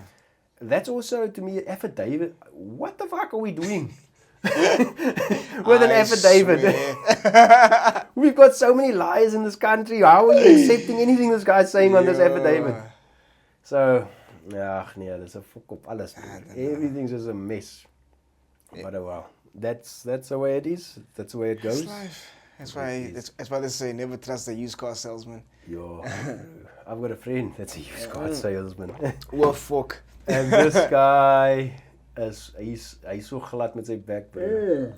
And it's just he's in the perfect job. Yeah. Because you have to be such a bullshitter to be a used car salesman, I think. Some people are just born with it, you say. Exactly, and this guy definitely, he's been born with it. Yeah. It's not a job I would be able to have. It's Nah. Look, I can't talk like that, man. I can talk a lot of shit now and whatever, but not about cars. I've like got a that. conscience, man, you know. Nee, It's like, you know this car's fucked and you're going to still sell it to this guy, this old toppie that comes in I here. can't do that. People, a lot of people, like, it's their whole life savings, man, bro. You know, and they spend it on a car and then they get boofed for just make a buck. And it is, man. And I mean, cars aren't cheap.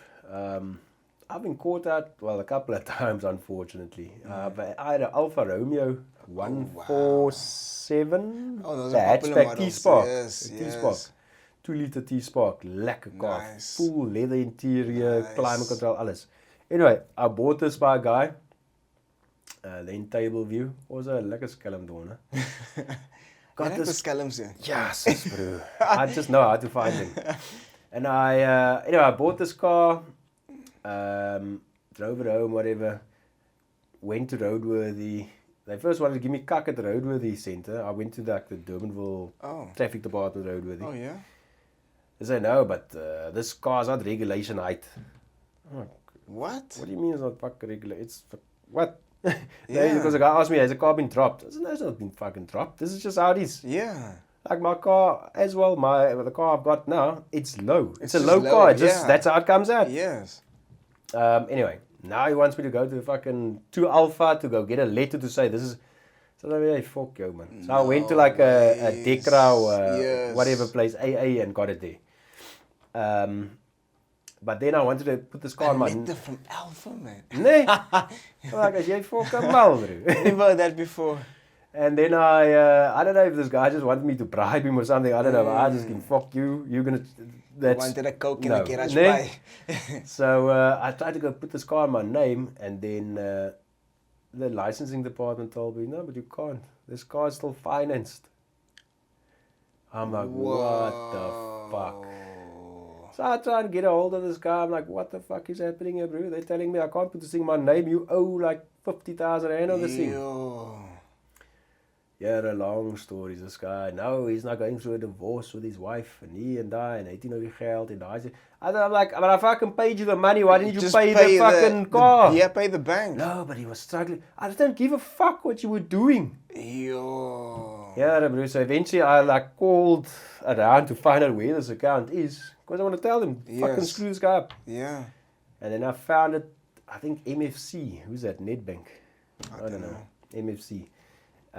Called them, and then someone wanted to know, because I called the fraud department or something, then someone want to know, where's the car at now, where's it? I tell them, fuck, you know, I'm not going to tell you where the car is. They're going to come collect that car. Yeah, they wanted to come fetch the car by me. Exactly. I told the guy, no, but I paid for it. Yeah. He says, no, but it wasn't his to sell. I'm like, well, fuck you, bro. Sort it out with him. Yes. I'm gone. He doesn't know where I live. You don't know where I live. Screw it. This guy was sitting in my garage. No one ever came. Look, they didn't know who I am or where I am. I don't know what they did with that guy. But then, I had cuck with this car. Then I had to replace the CV joints. That's fine. That's just wear and tear or whatever. Yeah. And then the engine cucked. Oh, the shit. water pipe burst and the fucking thing overheated. Cost me like 20 something, I can't remember exactly, 20 odd thousand rand to have the engine redone. That's And I took it to a proper place, not a normal mechanic. I thought, fuck, I need to have this done properly. So I took it to like something engineering. They were there in Brackenfell Industria. They've closed down now as well, these fucking skelmneiers. And so I had the thing fixed. Not even a month later, water pipe bursts again. Fucking same thing happens, bro. Take it back to these people. I say, hey, what the fuck, honey's on? It's like a month. No, but it burst because you didn't want to do this. We told you you must do this. And then I tell them, you sold me fuck all. You gave me the quote. I accepted the quote. You did the work. Exactly. And you said there's a 12-month guarantee on it. It's a month. What? Yeah, and I had a whole thing. And anyway, they didn't want to budge. So I eventually took it to the ombudsman. Took me 3 years to get an answer out of them. In that 3 years, the car was just fucking standing in my yard. What the hell? Now it's fucked up what's happening in this country with complaints and shit, bro. But anyway, so 3 years, kept on calling them. They've always got fucking excuses. Sheesh. And then the last thing, they said, no, but they sent me the report, the outcome. I said, I didn't fucking get any outcome. What? So they said it to me. No, my complaint was rejected because they say that they told me I needed to replace the radiator. I'm like, okay, but where's the proof of this? No, but it's here on this invoice, it's written there. I say, okay, but is there a signature on this invoice? No, but okay, there's no verby. I'm like, fucking people sitting there too lazy to do their job. Sheesh. Now they're just accepting whatever this person's telling you. Sheesh. And I lost like 80,000 rand, just threw it away, bro. Because obviously with fixing the car, with me buying the car, Fuck, I sold the car for 1,000 rand.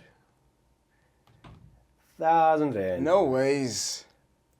Don't lie. I just gave it away because I wasn't going to fix it. I just didn't want this fucking thing anymore. So I just gave it. I said, 1,000 rand. Yeah. I don't know what's happening with the car now, if it's still going or if it's scrapped or what, but 1,000 rand I got for that car. I just, look, it could still start and everything, but the head gasket was fucked and everything.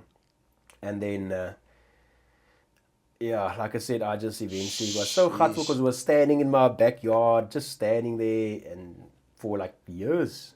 And I was just gutful. And this thing, it was actually, I think it was more like a reminder of a failure, man. Because every day you come out, you look at this fucking piece of shit standing here. Looks so nice on the outside, but it can't do anything. Yeah. And then I just didn't want this fucking thing in my yard anymore because it just reminds you of the shit that you've gone through. And then, yeah, some guy came there and I said, fucking give me 1,000 rand. Take it. I don't fucking want it. Did he tow it or what? Well, he must have. Because you couldn't have driven it.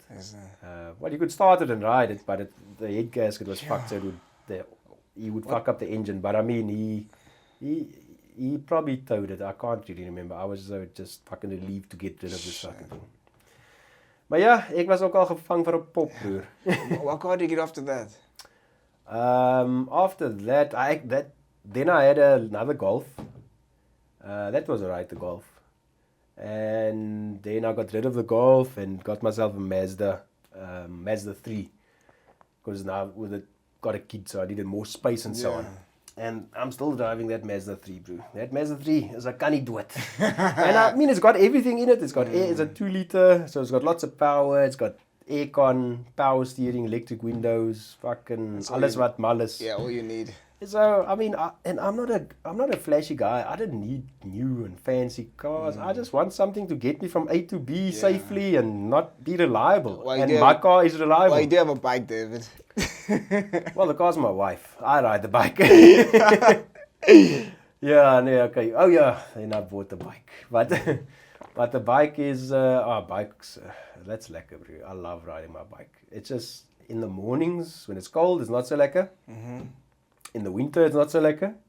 But other than that, it's lekker. Even with your old bike suit on, do you ride with that? Yeah, no, look, I've got in summertime I don't ride with the whole suit because fuck, it's hot. I just have my jacket on and my jeans and tackies and whatever. Usually, but in the winter time, then I've got like obviously my jeans, my tackies, but then I've got like this bike pants that's like waterproof. I've got then I layer, bro, because I was a coat fuck and it's raining or whatever. And then I've got that. Then I've got obviously my normal t-shirt. I put like a hoodie. I've got another jacket I put over. Then my motorbike jacket, and then I've got this rain suit fucking thing that comes over. It's like a moose, a lot of layers, bro. Holy shit! I look like a fucking steward, like someone like. And then so look, then that's not too cold. But the thing is, the water gets into my shoes, man, when it rains. Now, you get these little plastic things that you pull over your shoes to protect it from the rain, but I haven't gotten it yet. But there's been many a days that I get to work and my fucking feet are soaked. And you know how cuck it is being at the office with wet socks, wet feet. It's so cuck. You can't wait to get home just to take your shoes off, man. Eventually, what I used to do is take fucking plastic bags, like checkers bags, or whatever, and tie it around my fucking feet. Yo, does it work? Yeah, it works. Oh, wow. It tears quickly though, but I mean, still, it's effective. So it's like every day a new pair of packets. But I mean, that worked. But yeah, I need to, before this winter comes, I need to get myself the actual covers for my shoes. Shit, man. Maar ja, no, look, bike is lekker. Are you not scared of falling? Because obviously, you obviously go fast on that bike. Yeah, look, I've never really... Never an accident? Never? No, I've had a couple of close calls. Now in this year, actually, on one day, 3 times almost. Shit. It was in the morning. But the thing is, people don't look, man. They don't look where they're driving. They just change lanes without indicating. Spots. Or the indicator will go on and the turn is at the same time, shit like that. And I think it was in Jan. I was on my way to work on the N1. Yes, and 3 times, not the same person, but fucking people just all of a sudden come over. Sure. And then, you're right here fucking next to the guy, and he just fucking hoists.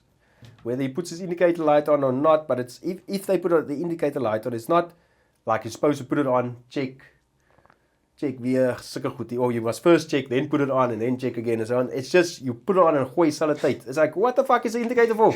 Because you're not warning anyone that you're turning, you're just turning. And then there's one guy, the last guy, out of the 3. Yes, he did the same thing. But this guy was driving cuck the whole time. Because he was first behind me, but he was like swerving through the traffic, and he was obviously late for work. And eventually, then he was in front of me, and I didn't give a fuck. I just ray rustig hier so af. And once again, I came next to this guy, and he just fucking swung out, bro, and almost hit me. And yes, gat ek hier so, because I need to swerve. Holy shit. And I just thought, fuck you, bro. And I rode next to this guy, and ek skop hy fucking was 'n deer, bro. That fucking car, I hope there's a moose dent in that fucking thing. While you were riding? Yeah. What's just getting you to fall off? Fuck that. That time I was so upset, bro. I didn't give a fuck. Yeah, I was like going 120, bro. And I fucking just moerie so kante, bro. And then the guy tried to chase me, but man, ek was vinnig. What cc is this? 600. 600. Yeah, R6. But I mean, look, you would never catch me with a car. I mean, I'm through that traffic like that. You're not going to catch a bike. You can't follow me in traffic. No. And not only that, I mean, he was driving like a Ford Figo or some fucking thing. It's Oh, no. you can never have the power. No. I think Ford Figures are 1.4 if I'm not mistaken. I don't even fucking know. And the acceleration on those things compared to a bike, never. Never. No, as soon as I kicked that thing and I opened up, fucking hell, dat toe trek ek, bro. And then I just saw this guy trying to come through the traffic. Fuck you. Gone. And no, but look, that happens. Look, that was not the first time I did that. It was just 3 times in a row, and I was just boiling, bro. And this guy, and then the guy is just like, sure, doesn't say sorry, doesn't say fuck all. It's just like, okay, fuck you then. And yeah, but it happens often where someone just fucking turns in front of you, or especially in front of you, they'll just change lanes while you're coming down fucking here in front of you, and then you're like on this guy's ass. But people don't care about bikes, man. You need to be it's actually so exhausting. Look, it's like riding a bike, but it's so exhausting because you have to concentrate so hard when you're riding in traffic to watch out for the other people, because they don't look at folk, they don't care about you, man. If you fall, you fall. It's what it is. You really think people don't care? There's a lot of people that don't care, man. They just too preoccupied with their own fucking cuck to think, there might be a car. I mean, how many times has someone not cut you off? It's the same. They don't care. They just want to drive the way they want to drive. Yeah. So whether it's a car or bike, they're just going to go. Look, not everyone. Obviously, there's people. I must say there's a lot of people when I come riding behind them, then they'll move over and go, and then I'll say thank you, and they'll flash their lights or whatever, and things like that. So a lot of people do that, but there's also a lot of people that are just fucking dumb. And they get upset when you pass them. It's like, why are you upset, bro? It's a bike. Upset? Yes. What yes, do you mean? Bro. There was this one guy in a BMW, white BMW, last year sometime. Now I ride as all bikes ride, in the middle. Yes. I pass everyone. No one's got a problem. Even the traffic cops don't have problems because it's legal. You can lane split. And the traffic cops, everyone usually just moves over a little bit. Even if they don't move over, there's more than enough space. I don't mind. I'll go. But it's always nice if they do that. And this guy in the BMW, not the fuck, bro. He was like trying to close that gap between him and some other car and shit. Yo. And eventually I'm here done, and he also almost fucking hit me off my bike. Sure. And I got upset with this guy as well, and I thought, because he also came behind me something, or I think he chased me or something. Yo. But I wasn't going fast. Then I What? didn't speed away, because then I thought to myself, fuck bro, as jy wil aftrek, gaan ons nou aftrek vandag. Ek wil jou moer toe maak nou. I'm gonna fuck you up. Yes. And then the guy, he obviously didn't pull over. And then I was off. But yeah, a lot of people, they don't like when you pass them. I don't know, because they're frustrated because they're sitting in traffic. Why the fuck do you think I've got a bike? Exactly. Because I don't want to sit in traffic. This is the reason I ride during winter times, in the rain, whatever, because I don't want to be in traffic. Yes. Now, because you have to sit in traffic, it's not my fault. Get a bike. And then they get upset, bro. Yes. I've never heard of that. Like, this guy's possibly. That is. That bike's. What, bro? That's so crazy, man. Those people have issues, man. No, look, there's something wrong in their heads, man. It's fuck. I mean, when I ride, but I think it's now obviously because I've got a bike, so I know what the feeling is. So when I ride and I see a bike coming, when I'm driving my car and I see a bike coming, I'll also move over and let the guy go. I mean, fuck, he's got a bike. Why not? Exactly. Good for you. Yeah. I mean, there's pros and cons with it. Exactly. If you can handle the risk, and you're okay with that, then get yourself a bike. No, but precisely. I mean, there's pros and cons with everything, and I mean, with a bike, there's more cons really, because especially going to work and back in the winter time and in rain and shit, it's fucked up. I just think the safety factor is number one. Yes, the only pro I've got is getting home earlier because I don't have to sit in traffic. Yeah. But the rest is cons, bro. Danger. And fuel economy, I think. Yeah. Oh yeah, fuel economy. Yeah, it's much cheaper. Yeah, but other than that, I can't see myself on a bike. Fuck that. Not lekker, bro. I don't see. Especially when it's like a warm in the afternoons when I come home from work. It's like warm, bro. Yeah, and I gooi daar up, and it's like, look, by the time you get home, you're still full of sweat. But it's, I don't know, man. It's like a. You can't really describe it if you haven't done it, man. It's a rush. To someone that hasn't done it, it is like a rush, because I've got this Garmin watch. And you know, once I climb on the bike and you check your heart rate, yes, it's really, then your heart rate's like 120 beats per second or per minute or per second or whatever. That's literally like taking an easy run. It is. Like, that's literally like a run. Because like an adrenaline rush. Wow. It like excites you. And I mean, it's just literally from climbing on the bike, That's crazy. getting onto the road, and then check, yes, your heart rate shoots up quickly. It's amazing, man. My heart rate doesn't even go that high, even when I jump in the ice bath. Never. Never. Like maybe 86 or something. That's Yeah. it. Like, but never even in the 90s. Yeah, no, look, when I How check the it, it's usually like hell? 115, 120, thereabouts. Yo. Obviously, when I get home and I sit and relax, and it'll Then go it down comes again. down, But when I'm riding the bike, yeah, bro, I skiet. Sheesh. And it's lekker, man. It's just a lekker feeling, just like almost like free. It's like sitting on the bonnet of your car while you're driving. I was like, wait, what? The wind through your hair. Yes, David. Yes. Oh, That is yeah. wild. Nah, it's lekker, man. Now you must come with me one day. Fuck that. Get on the back, we'll go. I'd rather do 4x4 going off-roading or something than do that. Never. At least I'm in a box, protected box. Car rolls, yeah, I'm upside down, but I'm still Yeah. alive. No, it is, maar kyk bro, jou tyd is jou tyd. Fuck that. You can expedite your time also. you can you can say, okay, I got 10 minutes, let's make it 5. Let me see how quick I can make this. Yeah. Nah, I don't know, bro. Nah, look, I wanna one day when I'm big get myself an R1. What's that? It's like a 1000cc. Same bike as I've got, just the Oh, yeah. 1000 where I've got the 600cc. Those things are nice. They've got power. And you know, the best thing of all is I don't really even ride that fast on the bike. But why do you want a bigger bike then? It's just the knowing that you've got it. Like having a 4x4. Exactly. But exactly. Fucking, we back to that. You just have it. So if I really want to, I can do I'm it. sure it'll help with the wind factor, right? I don't know, man, because it's still It's a heavier bike, isn't it? Nah, probably a little bit, but not a lot. They usually weigh about 200 kilos. Oh. So the wind's still gonna pull play you with it. around.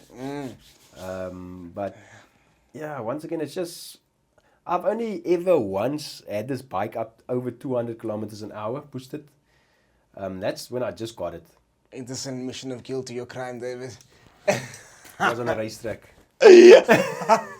Kalani. 200, what does that feel like on a bike here? It doesn't feel like 200. What does it feel like then? It just feels normal. Like it's weird, man. Even when you ride like 150, 140, 120, it feels like you're going like 60. Sure. It doesn't feel fast at all. You don't feel all that coming at you. all Yeah, the but look, cars even and- if you're riding oh no, not actually. You'd think that it's like the cars like fly by. No, they don't. It's Fuck. it literally I always think to myself, like when I was riding now to you as well with a bike, you're like riding along, you're on the R300 and I'm doing like 120, 130, whatever, and it's fast. But then you look, it's like, it feels so slow. It's like, where are we going? It's like, we should be Sure. fucking moving here. But look, if you fall, you're going to be fucked. Of course, of course. Especially I've got my shorts on, I don't have fucking long gear on or bike gear. I mean, you're going to be moored too, but it really doesn't feel as fast as you think. I think in a car it feels faster than on a bike. No ways. Yeah, I think when you're doing 200 kilometers in a car, it feels faster than what it would feel on a bike. I doing would 200 imagine a kilometers. bike is like, fuck. Like, I mean, you know you're on this little, what do you even call it? This Bike? What? seat Oh. that's moving 200 and Yeah. if you can't tell me everything's like slow-mo. It's like, It's not slow-mo, but it's not if you look at the flying road, past. Pop, pop, pop, pop. It doesn't do that. shit. I think it's just maybe your brain that processes it differently. Look, when you're standing on the side watching me go, then you'll say like, fuck, this guy's flying. This guy's moving, yeah. But when you're actually on the bike, it doesn't feel like you're flying. Shit. Obviously, look, you go past the cars quite quick. but it's not like unless they're fucking standing still. That's if they're standing still, then it's gonna be Because you can't brake if something happens. No, you fucked. No, you fucked. Fuck, I don't know. I don't know. The cons just outweigh the pros for me. I don't know. It might, but it's fun. If I want fun, then I'd love to get a 4x4. No, it's not the same kind of fun, man. Ride. It's not the same kind of fun. Of course, being it's able not. to weave that lean, and that's the thing. A lot of people leaning a bike. It is the weirdest feeling ever when you start riding bike. To actually fall, it feels like you're falling.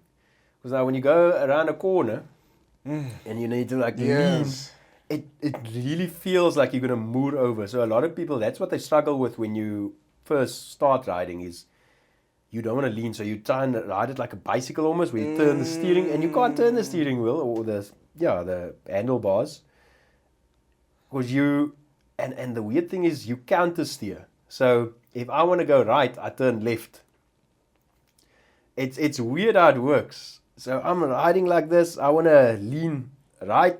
Then I push the steering wheel a bit to the left. Oh, fuck that. And then it leans. No. You don't turn the way you want to go. You counter steer. I'm not fucking with that. No, it's second nature to me now. But when you start off, the biggest thing is turning straight. There's fuck all, bro. There you go. That's all I can do.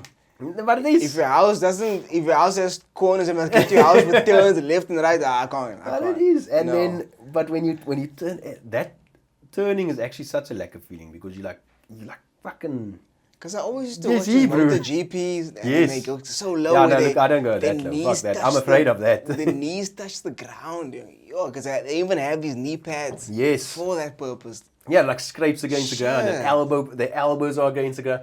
No, look, that hour, I know, fuck. Look, I'm still afraid. Going like too afraid to do that. kilometers an hour. Yeah, okay, bro. Those tires sit. It doesn't fuck move. Look, obviously, if you hit a sand spot, it's gonna go. How much do bike tires cost? Yo, it's expensive. Really? The cheap ones are about 1,800 rand. For one? Yeah, for the rear. And then they go up to I think 6 grand. But tires are very expensive. For the rear tires, so 1.8, right?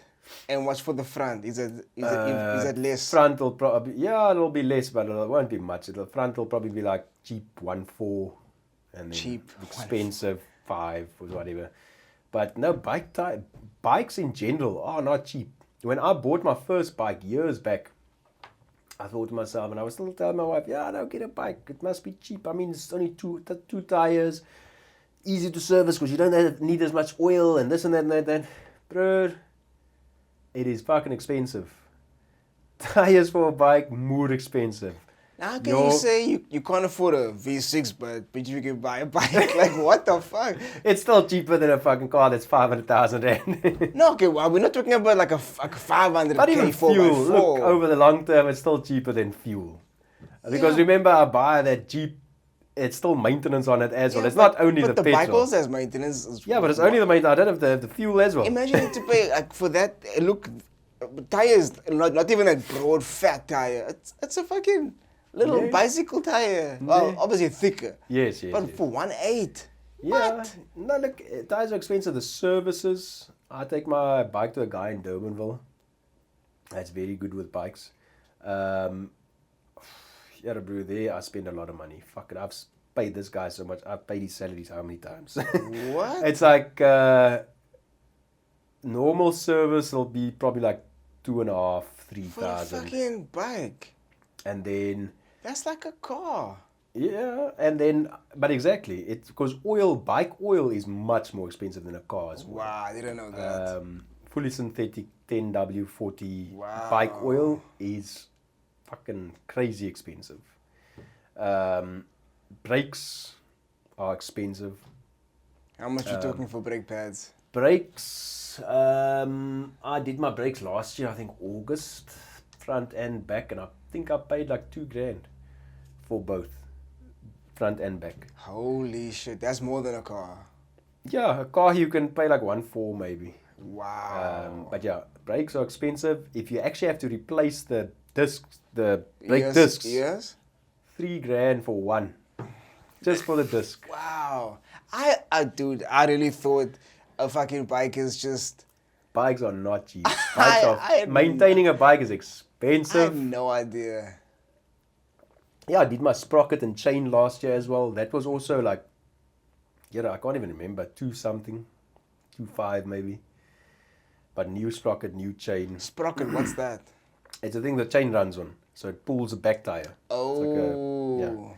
So, because last year I had a problem where my chain came off. There was something broke on the bike by the gearbox or something. I don't know how the fuck it worked. The khaki yellow bike.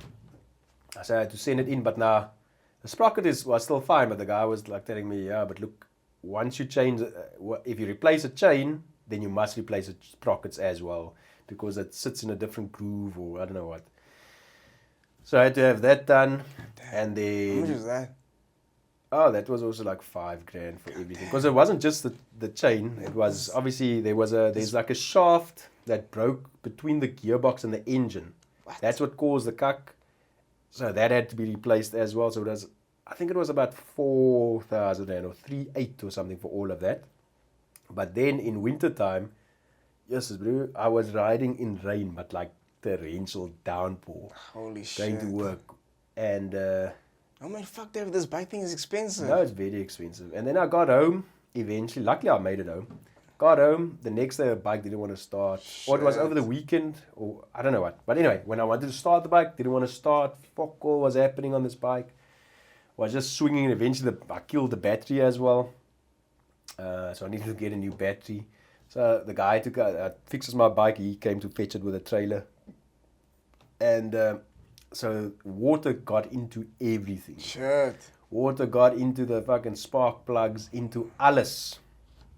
So he had to literally my whole fuel system, my spark plugs, he had to dry everything, replace everything, alles. So that was also over for like $5,000. God damn. What the fuck? So yeah, no. And you were like, no, I can't afford a V6. But yet you can afford this little seat with an engine and two wheels. Like, look, the thing is not just driving the V6, it's sitting in traffic, which I don't want to do. Okay, I get that is the most important thing to me, is not having to sit in traffic. Listen to this bike story. I only see two pros here. It's traffic and petrol. That's it. Yeah. That's it. No, look, there isn't a lot of and pros. the rush. And the fun. And the rush. And it's fun. Okay, I get. But you know, the pro in the not sitting in traffic, it's such a big pro. It cancels out a lot of the cons. I don't feel bad buying a 4x4 now. After hearing this cuck. No ways. I'm going to get that 4x4. Fuck this. Now, look, honestly, a bike should actually just be a weekend thing. It shouldn't be a daily driver. You don't think so? No, I don't think so. It's too expensive to maintain. If you do it that way, because bikes don't get serviced every 15,000 k's, they get serviced every 5. So the services on it is a lot. I mean, you might service it twice a year. 5? 2-3 times a year, depending on how far you ride. No, I don't feel bad now. So, nope. Yeah, that's what I'm saying. Having a bike should actually just be for you to, on a weekend, go like for a trip toy. Or long Sunday drives and exactly, not going to work and back. Like a commuter type of thing. Yeah, it's not really for commuting. I had no idea. Fuck that. David, I'm definitely gonna buy that 4x4 now. Fuck that. After hearing all my struggles, definitely. Like, look, my problems ain't gonna be like yours. So I'm okay with that now. Yeah. No, what? I had no idea. I thought, you go, just jump on the bike, put in petrol, that's it. That's what I thought originally when I bought my first bike. That was what my mindset was. I was like, services are going to be cheap. It's a fucking bike. It's going to be like 500 rand, 800 rand. Seat with 2 wheels, small engine. Yeah, and then like I said, you must go check the price of oil for bikes. Yeah, oil is so expensive. I think you pay like over 400 rand for like a liter of oil. Wow. Compared to a car, 5 liter is like 200 and maybe 80. Yeah, exactly. So for 1 liter, look, a bike sump isn't as big, so I can't remember how much it takes, but I think it takes like 3 liters, 2 liters, 2.5 maybe. So it still costs you like 1.5 just for the oil. What the fuck? I can't get over it's such a fucking tiny thing. Tiny things are expensive. And you dude. still love this thing. Oh yes, I love it. Oh, if I had a bike now, and every time I look at that thing, I was like, ja, dit is net geld, man. Dit is net geld, maar dit is lekker geld. So you don't feel bad spending that much on it? No. Really? No, because I- what I else like this must thing I do? This thing is just taking my damn money. I was like, Remember, if I didn't have the bike and I had a car or used my car to go to town and back, where I now spend about 400 rand a week on petrol. With a car, it's probably going to be like 1,500 rand a week. sheesh. I mean, you're going to use at least a tank's petrol a week. And to fill up my tank is about 1,200, 1,300 rand. You're talking about the car now? Yeah. Okay, and the bike? So I mean, the Bike is bike 400. I fill up. No, look, I fill up the bike's tank for max 300 rand, No. and then I can go for 3, maybe 4 days, and then I have to throw in another 100 rand for the 5th day. So with a car, I'll probably ride out a tank of petrol in a week to town and back, and because I ride from my house to town is about 20 odd k's. Okay. So say 50 k's a day. I think it's actually more than that. But anyway, say 50. So it's going to probably be a tank of petrol a week, which is going to be 1,300 rand already a week. Okay. And it adds up. Oh, of course. So it's going to cost me much more than the bike at the end course. of the day. Okay. I guess the big thing is you're saving time. That's. Oh yes, no, look, the time is that's my... a big thing. That is the biggest thing for me is the time It's the saving time. aspect. It's just like, 'Cause look, it's not I leave home in the mornings at 5:30 and I get to work at like 20 to 6. Sheesh. Not 20 to 6, sorry. Like 5 to 6, Okay. 10 to I 6 like there. 10 minutes, that's 200 kilometers No, an hour. no. Like, So I get there quickly where other people, they leave the same time, but they'll get there in like 2 hours later. well, yeah, maybe. And then in the afternoons when I leave work, come home as well, I leave, say if I leave 2:15, then I get home latest half an hour, so like 2:45, thereabouts, maybe 10 to 3, depending on how thick the traffic is, where those people are still sitting in town almost, by the time I get you home. look So at home, now relax the already. time is a major factor there, and it cuts a lot of time out. And Yeah, especially on I this can- N1 of ours. N1's always fucked. Sure. Oh. I can see that as a major selling point. The time, like you're saving time. You can spend the time with your kids or Exactly. I get home. I've got my own things to do. I get home early, obviously, so my daughter's there. We can play, and you fuck can around, whatever. You can sleep later. Yeah, look. Usually, what I do is I go take a nap in the afternoons because I'm up so early in the mornings. What time do you wake up? Well, I wake up at 5. Okay. And Oh then, wow. Wake up 5, leave up at 5. Yeah, Sure. Never experience. I shower the evening before I go to bed, and then I literally just get up, I fucking brush my teeth, wash my face, do my hair, Gone. get dressed. I don't eat nothing. Okay, you don't eat. Okay. No, bro, That's a I big just, time saver. I just get dressed and whatever, and clean up, and then I'm off. Look, I love my sleep, so that's the thing. I try and cut out a lot that I need to do in the morning so I can wake up as late as possible to be able to leave it half past. And then, and then when I get home in the afternoons, I usually go lie down for like an hour. Power nap. Yeah, and then I'm up and dan is ek maar weer besig and so on. And the thing is, man, I can't sleep at night. So I only go to bed at like 12:30, Shit. thereabouts. Why can't you sleep? Can't you shut off or what? Yeah, that's it. Yeah. I can't. My brain keeps running, man. And Like I the don't want to bike. go. And I don't want to go on these Maybe sleeping pills and no, cut, but man. maybe it's the nap that's fucking up your whole rhythm. No, but even without that, it's Yeah. just because sometimes I won't sleep in the afternoon, and then come the evening I'll be tired, dude. Yeah. But as soon as I go to bed, it's like you start thinking about what happened during the day, or what happened last week, or what's gonna happen, or what you need to do. And I can't shut my fucking brain off. Yeah. And I don't want pills. I don't want to drink pills. Nah, you don't wanna so go fuck that route, So yeah. I must suffer through. So I usually fall asleep here about 12:30. 5 o'clock I'm up again, and then But do you play with your phone? of course. But that's why you're up. Like, what the fuck? I know. No, look, I know. I just solved your whole situation. I right know. there. What? No, but look, I'll be on my phone before I go to bed. But when I'm in bed, I usually put it off. But then I close my eyes and I smile and I fucking close. Yeah, just rolling around. But yeah, no, look, it's definitely the screen time that affects it. But it's so lekker, man. I try and put my phone off like an hour before. Oh, is I it? know I'm gonna go sleep. Yeah, I put it off like flight mode, alles. Like, Yeah, but the thing is with me, I play. I've got an Xbox, so I play games at night as well with a lot of my buddies. We play this Call of Duty. So I usually play until 11 o'clock. Okay. And then I like say, right, last round, 11 o'clock, I'm fucking off. And that also works on your mind a lot. It keeps you awake. yeah. Because it's like it's all the a time. dopamine. But it is. Rush, yeah. No, definitely. Because it's a whole time active and you have to be like sharp, check where's this guy, where's that guy. You need to know No, what routes to gaming is run. something else, You need to like. give your call outs. So it really is, that I think it keeps you awake because I would be tired lots of the times before I start playing. And then once I start playing, I'm done. I'm like, fuck, I'm not tired anymore. Yes. I could fucking go out or Nah, go again. you know. And it really wakes you up. It's like a it does. caffeine shot. It's dude. exactly like You can that. have a BioPlus. It's the same thing. Just give me a game for like an hour. Like, I'm not gonna have an ice bath at night before I go to bed. Oh, but that also shocks I will you. never be able to fall asleep. Never. It's the same thing. It's a dopamine rush. That this excitement. But how's the ice baths going now? It's going lekker. It's going lekker. On what temperature are you on now? 1 degree Celsius. 1. 1 degree, yeah.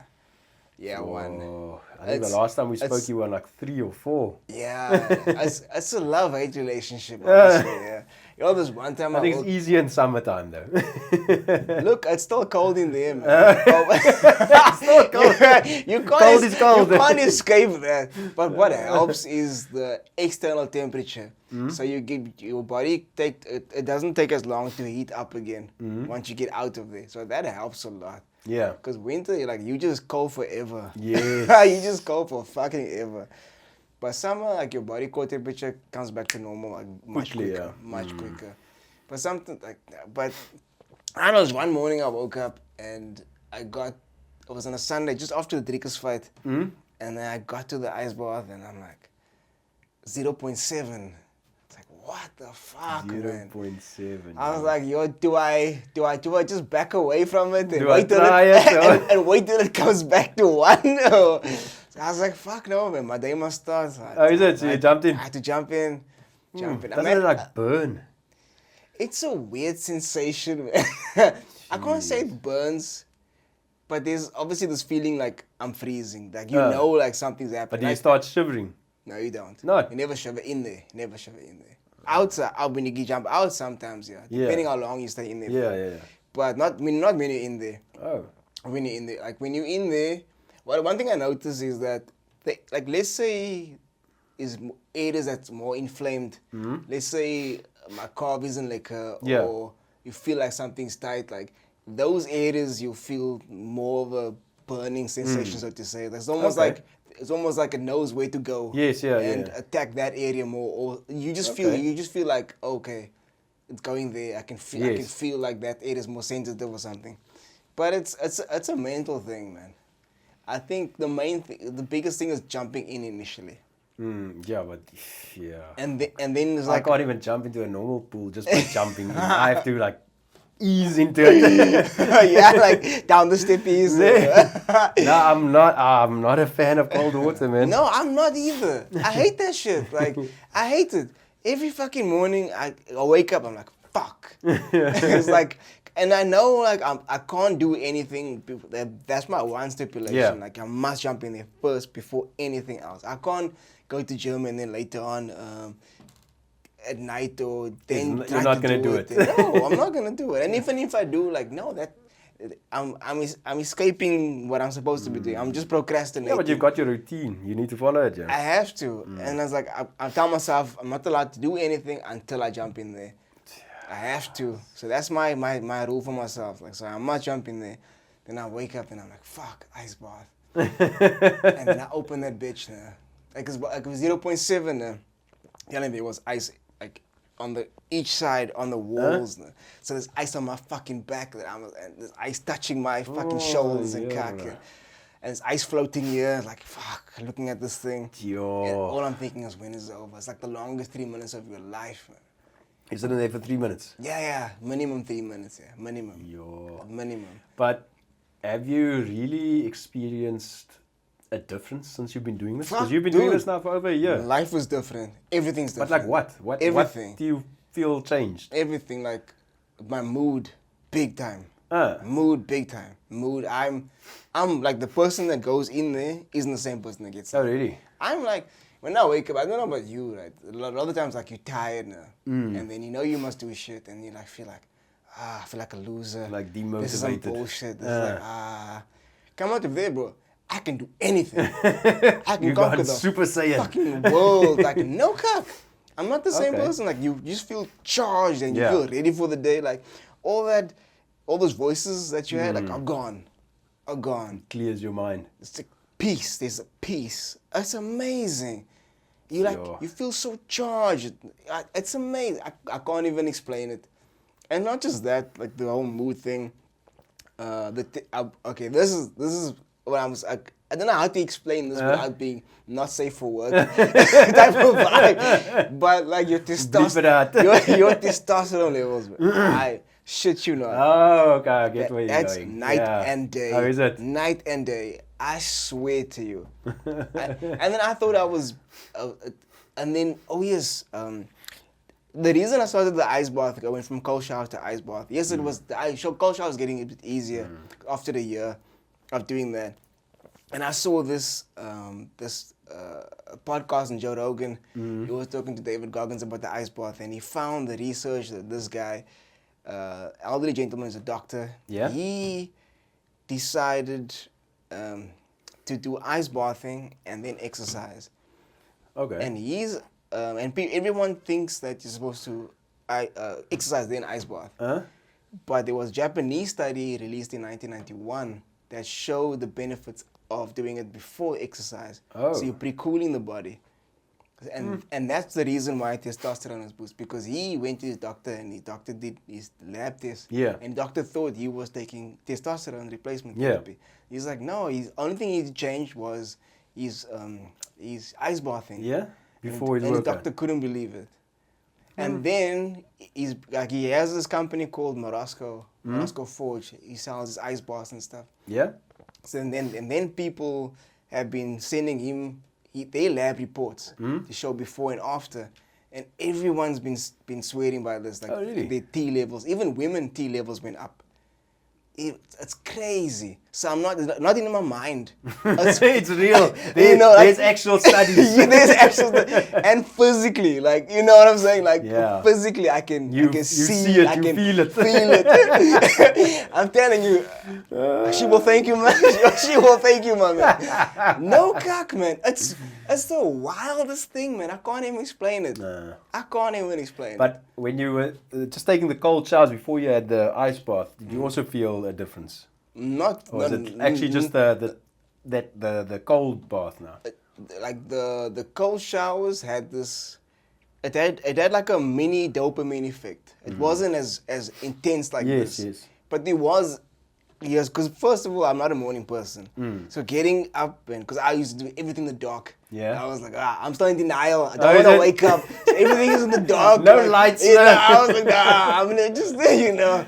So this like forced me. I must put on the light. I must shower. Yeah. I'm awake. Then so that was the first step, and that yes, especially in winter. And the rush is more intense because obviously the water's colder in winter. So yes, you do feel that dopamine rush. But the ice bath is something else. That is, I'm telling you, I swear to you, that shit it's like a drug. It's like, yeah, it feels cuck when you take it, man. At that moment. But when you get out, it's like, whoo! But what do you do when you get out? You just dry yourself off when you get dressed. You don't I dry myself. warm yourself up with anything, or No, I dry myself. I put on clothes. I put on a tracksuit pants and a hoodie, and I do mobility drills to get warm. Okay. And yeah, that's the first thing. And then I eat. But I noticed that the hungrier I am, because I don't eat before I do that. The hungrier I am when I wake up, the harder that is. Oh, is it? It's way harder. It feels like it's the temperature's lower. It just feels like Isn't it maybe because you don't have your blood sugar levels are I lower and you don't have energy reserves? I maybe. think so.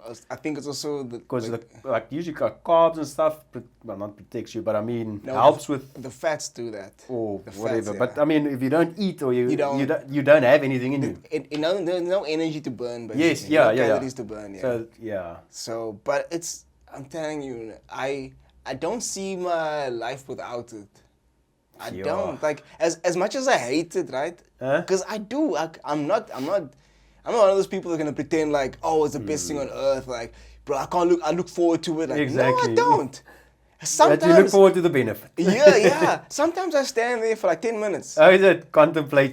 Trying to convince myself to jump in there. Especially if I'm extra tired. Like, if I'm extra tired and I was like, yo, like this is a struggle. Yes. This is right. But if I got something to be, like let's say I must go to a race now, like a race, because they have to Then make you up. jump in. You have to jump You in. have to, because you have to be on time. You have to do this. You have to do this. Then it's like, fuck that. You can't even think about delaying this now. Yes. You must just jump in. Yes, that's intense, bro. But now, do you take at night? Do you take like a normal warm shower when Yeah, you? warm shower. It's just warm the ice shower. bath in the morning. Yeah, depending on my training load. Let's say I do a 30K run or something, or a marathon, right? So it's in the morning, I must jump in there. Like in the afternoon, like late evening, then I'll jump in there again. Oh, okay. And how does it help with the inflammation in the muscle and so on, the stiffness and so on? Does it actually, like, how quick does it work? Like, I will say there's definitely a difference. Like, one thing I'll do is immediately after that, I'll do mobility drills and I'll do some stretching and stuff. Yeah. So both of those things, because a lot of the stiffness happen when you're not mobile. Yeah. Yeah. So- Look, since I've known you, you've always done your stretches and whatever. Yeah. So, but once you have the combination of the ice bath and that, like, I feel the recovery is better. I'm not. I can go again. Yeah. I can. Okay. You know, it helps. With recovery, it's big.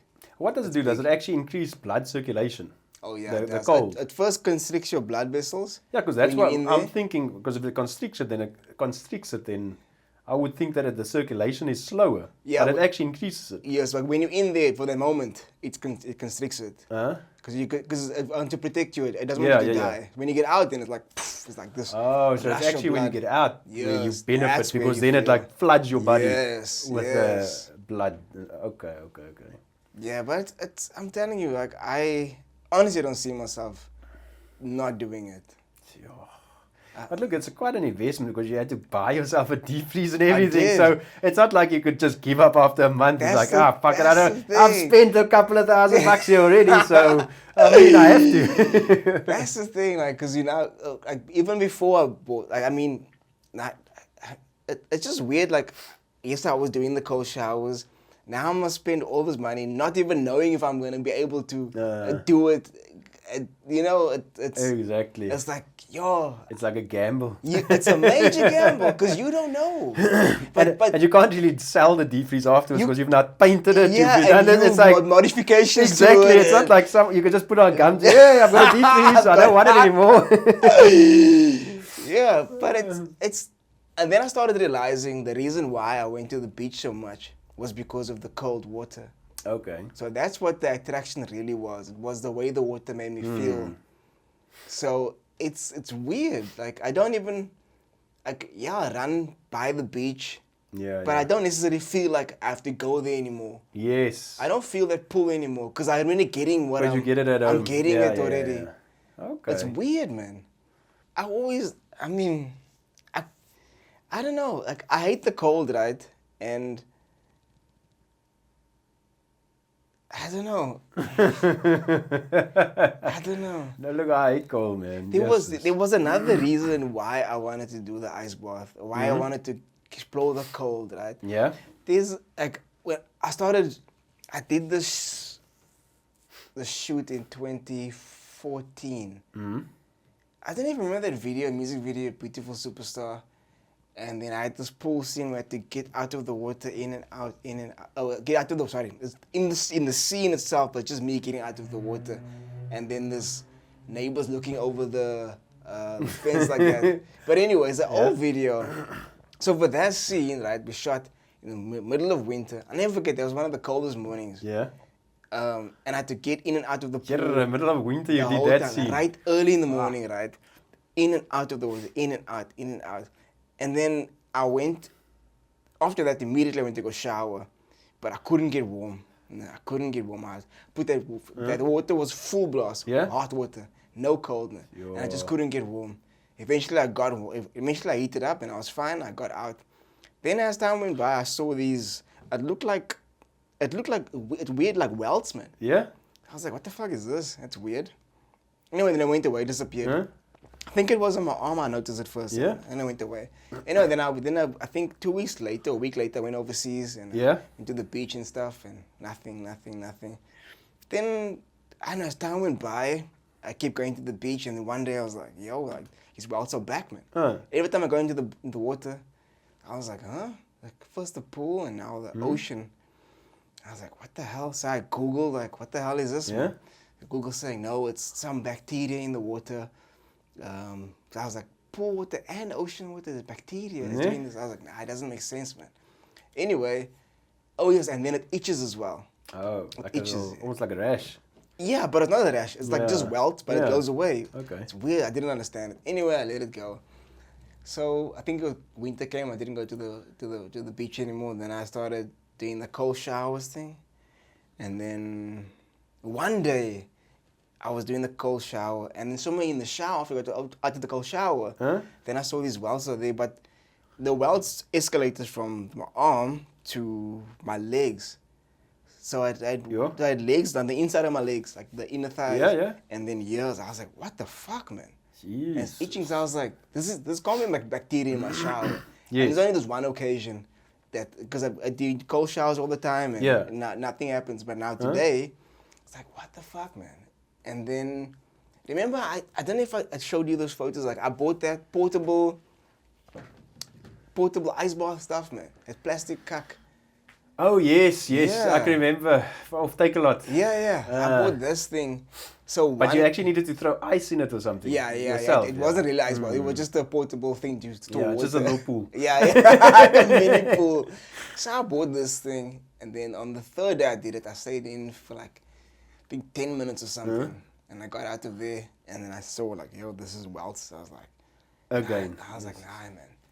I need to understand what the fuck is going on. Because you're not going to tell me I can't go to the beach or I can't. I was like, nah, I'm not going to take medication for it. I'm not going to shy away from it. I'm not going to scare me, man. So I was like, nah. And that's what made me decide. The only way I'm going to explore this properly is if I get myself an ice bath, a proper ice bath. And that's what I did. And now I don't get welts anymore. But you don't know what it was from? I don't know. But I don't get welts anymore. Nothing. Oh, that's weird, though. And I'm on 1 degree Celsius. At first, when I started the ice bath, it started. But as time went by, I think I adapted. Nothing. Now it's nothing anymore. It just went away. But that's still a thing. What the fuck was this? What was it? I don't know. And it's just every time you got into like cold water. Cold water. Cold shower, cold bath, ocean, pool. I was like, nah. You're not going to tell. Because I love being in the water. Like, I'm not talking about cold water now, but like the ocean or the pool. Normal swimming water. You're telling me I'm not going to be able to enjoy myself like that. So I was like, no. I need to take control of this situation. No, but look, well done. I mean, I think it's, look, mentally you need to be strong to be able to do this. Every morning, get into a bloody ice bath, wintertime, summertime. Every fucking day. I wouldn't do. I can't. Look, in the summertime, like, nah, I don't even put on my geyser. I usually take cold showers. Oh, is it? But still, with the cold showers, I open up the warm water tap, not the cold water. Even though the geyser water is cold, but it's warmer than the cold water. I know it is. Because it's been baking in the sun. It is. So it's like not freezing, but not warm either. It's like you can't say medium, it just takes the bite out of it. Yeah. Anyway, so I do that, but that's as far as I'm going, man. And in the winter time, I'm not getting close to fucking cold water. I'm not last year, the year before. Now then my yard, during winter time when it rains a lot, my yard looks like a dam. Oh, yeah, fills you, up with- you showed me you this saw- video. Exactly. And then this one day I decided to jump in there to make a video. I think I Ah, sent you yes, that video. to me, yeah. Put on my costume, I jumped in. Act like I'm swimming there in the backyard. It was fucking deep It's water. fucking madness. That was fucking cold, bro. Yes. This year, the same thing happened. A lot of water in the backyard. And my daughter comes to me. She's like, Daddy, when are you going to go swimming in the backyard? I was like, not the fuck. Not this year. Not this year. It's too cold. Last year was fucking cold. I can't, man. No, look, I hate the cold. That's why, look, I love summertime. But I love it. But also, look, summertime gets to me sometimes when it's so hot. It's like 35, 36. What, Jesus, you can't breathe and my house gets hot. Now, look, I've got an aircon in our room, which is like I go lie in the aircon. But again, with the fucking electricity prices in this country, you can't lie there all day. Yeah, you can't.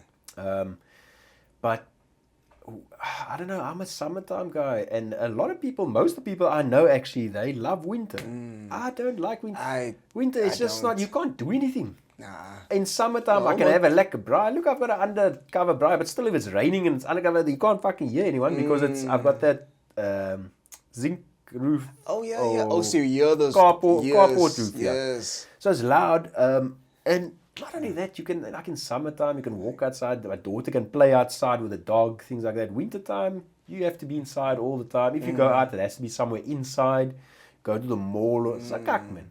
So there's just much more to do during summer, which I like. And I like being outdoors, man. Exactly. It's lekker, man. Gaan bietjie buite. Exactly. Drink 'n biertjie. Have a lekker beer. And I tell you, beer is so lekker in the summer. When it's so hot and a beer is so ice cold. Oh, yeah, it's like honey. It's like honey. I remember those days, man. Yeah. You remember them?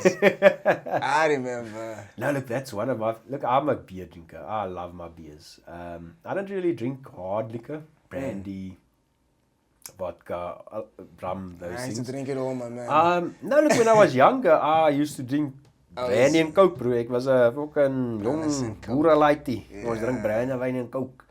But then as I got older, it was just like, I felt that I was only really drinking brandy and coke because everyone was drinking brandy and coke. It wasn't something I enjoyed. Yeah. It's just like, we're drinking brandy and coke, everyone's drinking it, fucking let's drink.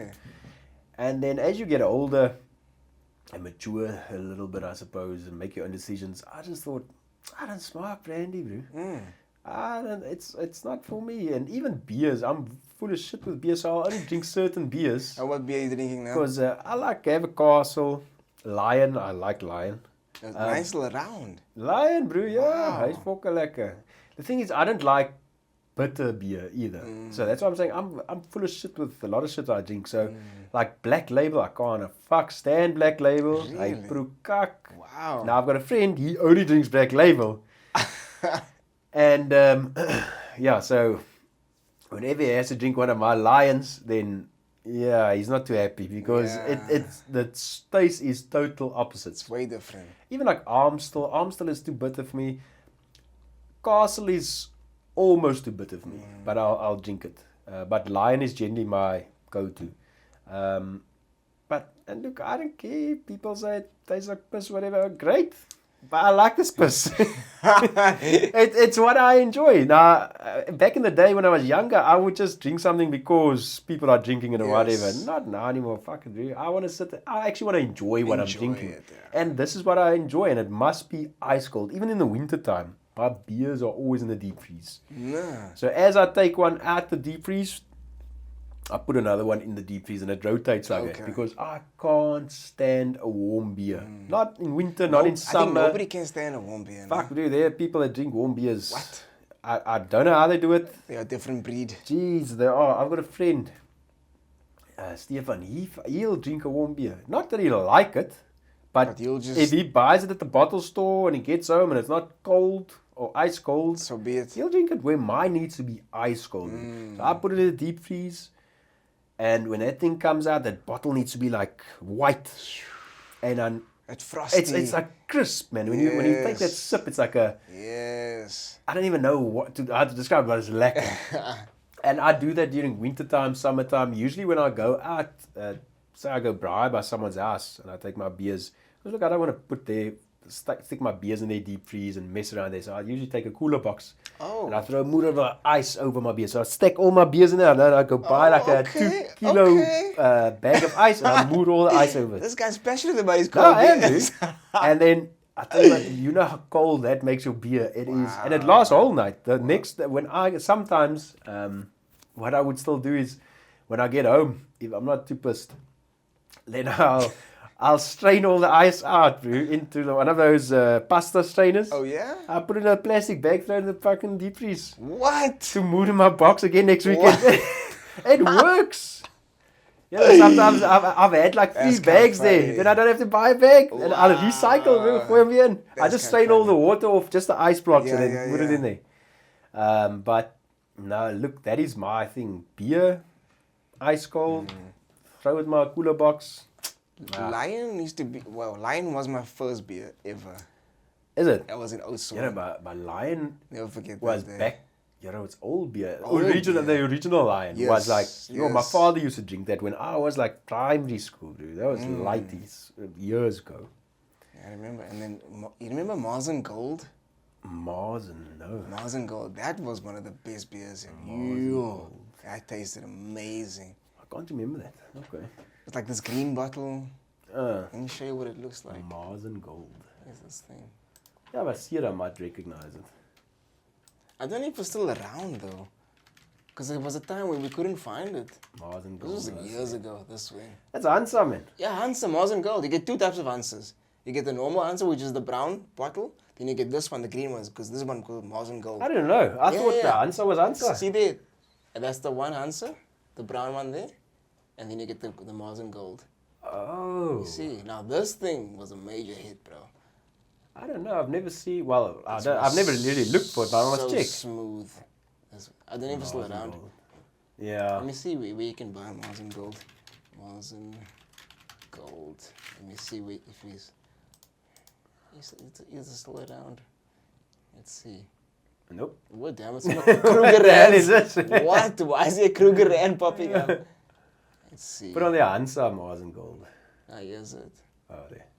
Well, that's a bad rating, 2.9. Hansa Mars and gold South. How dare they? 2.9. 2.9. I don't know. Let's see. Mars and Gold. Oh, discontinued. Oh, is it discontinued? Ah. I always wonder why it It's was not a dis- replacement for Amstel. Okay. But anyway, it's done. Oh, so it's bad luck. Yeah. Not that you need it anyway. That was no, of course not. Of course. But have you ever? I suppose you wouldn't either. But I mean, have you ever had a non-alcoholic beer? I have. And what did you think of that? No, there's no point to it.